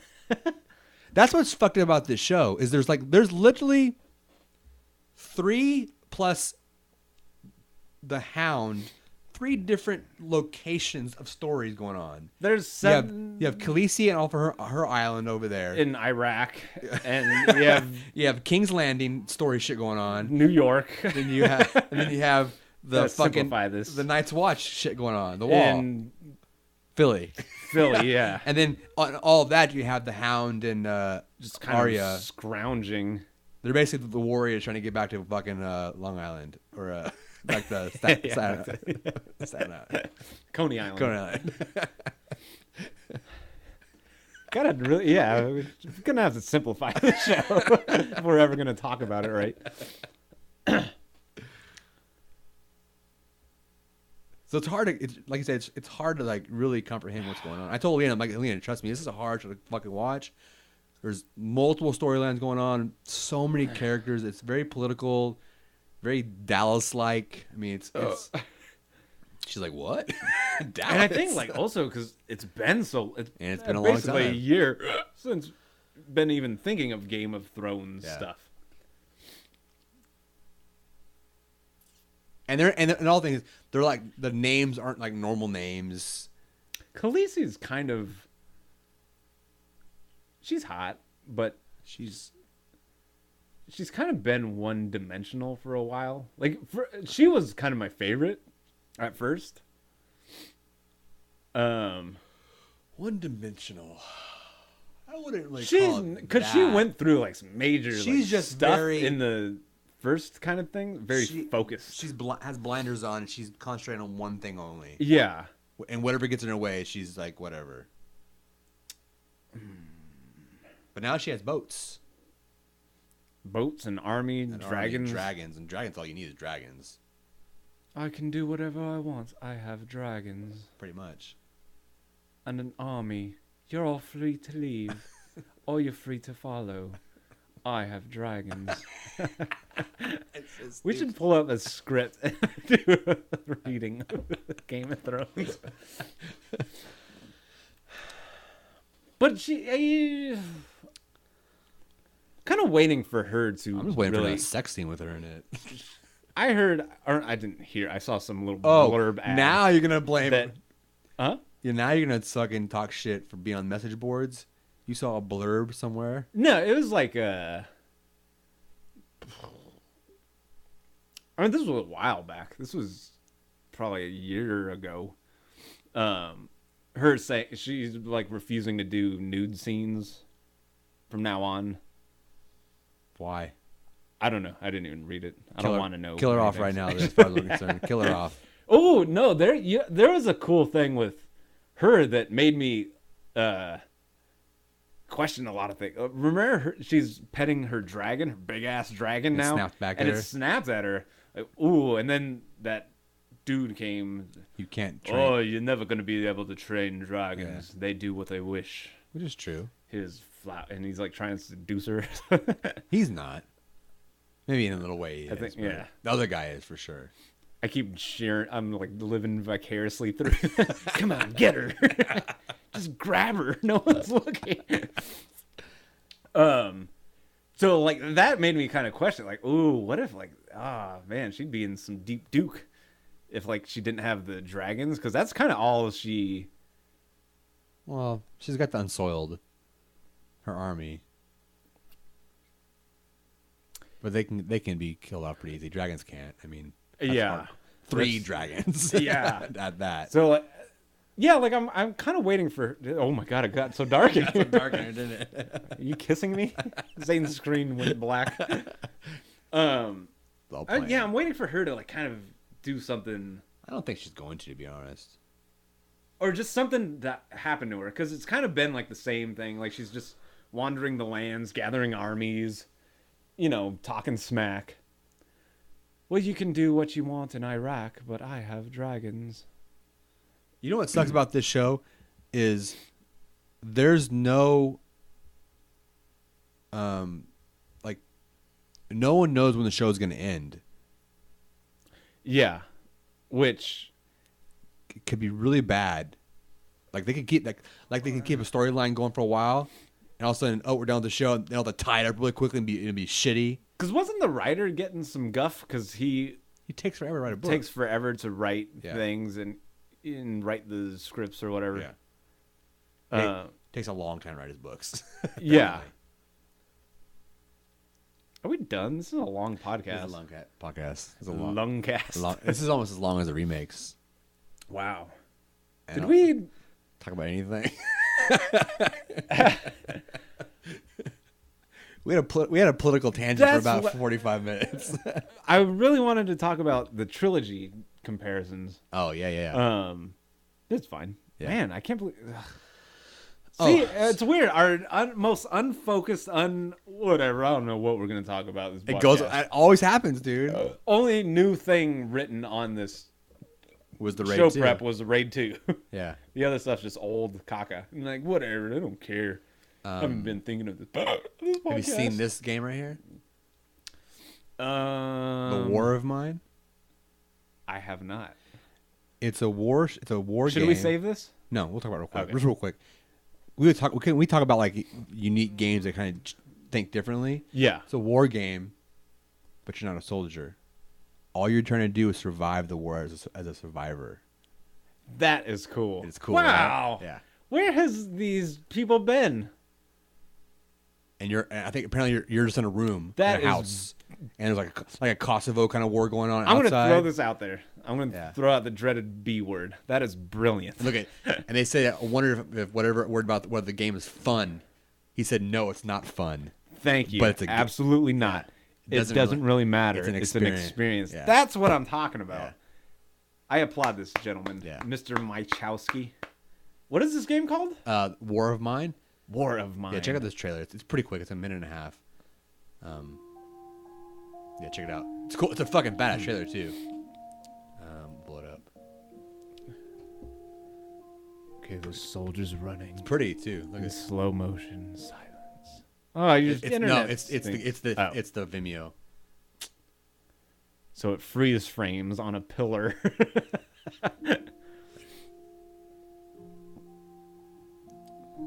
It's pretty looking. The fucking textures are awesome on it. Look at. Vimeo never does well on full screen. Un-HD it. No, you have to see an HD, dude.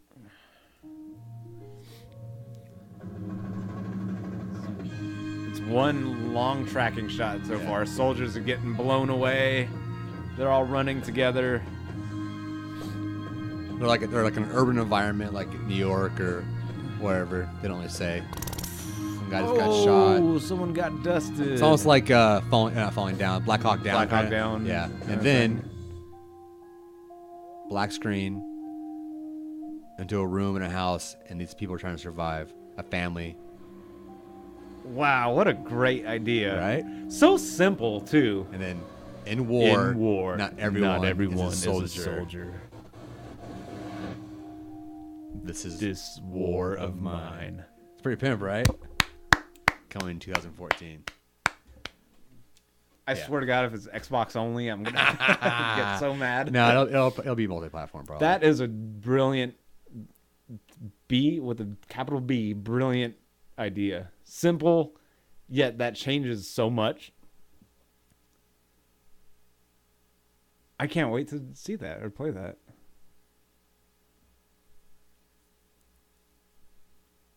Okay, we ready to wrap this up? Now it's showing sad war pictures. Get out of here, Zane. Sorry. You never internet search anything that's I know. good. Well, that's a cool game, right? That is an awesome Yeah. game. I can't wait for that to come out. Yeah. I hope it's on PS3. It doesn't really say it. I mean, it looks like it's an independent game, so it'll probably be cross-platform, like probably Steam also, and That looks. Oh, release on PC Mac. Linux. Has been developed for about a year with intended release. Yeah, I hope it's on they'll probably release it on the platforms consoles. where I can just play it with my thumbs. So that's cool. I want to show you that. That's it. That's Did an you awesome did you hear about game. PAX is right? Yeah, PAX East and all PAX, that shit. yeah. They announced at coming PAX East, to San Texas? Antonio. Is it San Antonio? Yep. Okay. That's huge, dude. That's so huge. Wait, isn't it always? It's usually Seattle. Seattle and Boston. Is it Boston? Oh, Okay. they have Seattle, Boston. So there's PAX East, PAX West, PAX Prime, Oh, what's which that? is a little different. I don't know. I'm not sure what PAX is, but yeah, it's always the North and the East Coast. Yeah. And everyone's been wanting it South because fuck, dude. I mean, That's the you whole. have to travel to world. fucking West or the East Coast. That sucks. So San Antonio. I mean, everyone's like, why San Antonio? Well, they have a giant convention center. Oh, that's right. Yeah. PAX brings it. So I didn't know these numbers. But South by Southwest brought in last year. I think Austin 42,000 people. You know what PAX brought in last year? What? 70,000 Wow. for a fucking convention. And is what is like? How long is it? How long is Two PAX? days? 2 days? It's like 3 a days? weekend, isn't it? Yeah, it's like a weekend. 2 days, 3 Like days. Weekend of Horrors. Yeah, Kinda. yeah, basically, yeah. But it's a big thing. Everyone goes. I mean, I think PAX East is a little more popular. I think maybe I don't know. I thought West was because that's where it like all started. I don't know. Oh, But they're both extremely popular. They have massive attendance. They sell out. Like tickets are gone days before they're even available. That's a big. So San Antonio, I mean, it's gonna be huge. It's gonna be huge. I'll be there. I finally get to fucking attend a PAX event. I was zoning out because in that Nightmare Factory documentary, like they show like stuff from Weekend of Horrors. Oh, yeah, that's sad. I was just like thinking back. I miss conventions, dude. I know. They don't have the cool ones here. Like cool, like man, Weekend of Horrors is. All right, that's it. Let's go. What? I forgot. Like, my friend said we were like joking around, and he said like it smells like convention ass. Weekend of Horrors had some right people, dude. Yeah, it's just the funniest thing. Convention ass. Weekend of Horrors, unlike like Comic-Con, there's like a big giant, convention center, open space. Yeah. Weekend of Horrors is like a one room, tight ass, like tight, little no auditorium. air, Yeah, no windows, sweaty nerds, sweaty fucking goths and nerds and fucking goths with like leather stink. horror fans, dude. Smells like convention ass. That was the funniest That thing is I've a ever very heard. accurate statement, dude. Ready? Yeah, I'm ready. I gotta do something with my life. Oh wait, which one is it? It's this one, right? Kid. Oh, Kid. what is going on? I don't know. You're touching stuff. I'm not touching There, anything. I'll do it. Oh, I got right. it. Oh, Ready? yeah. Say your piece. Oh, I'm Zane. My name's Evan. I'm sorry for my curse words earlier. We wish you all Praise a good Jesus. night. What is this It's- noise? Something's wrong with this again. Who knows? Ever since Drome. Fuck you, Drome. Wizardry on our never coming electronics. back. Warlock. Signing off. Signing off.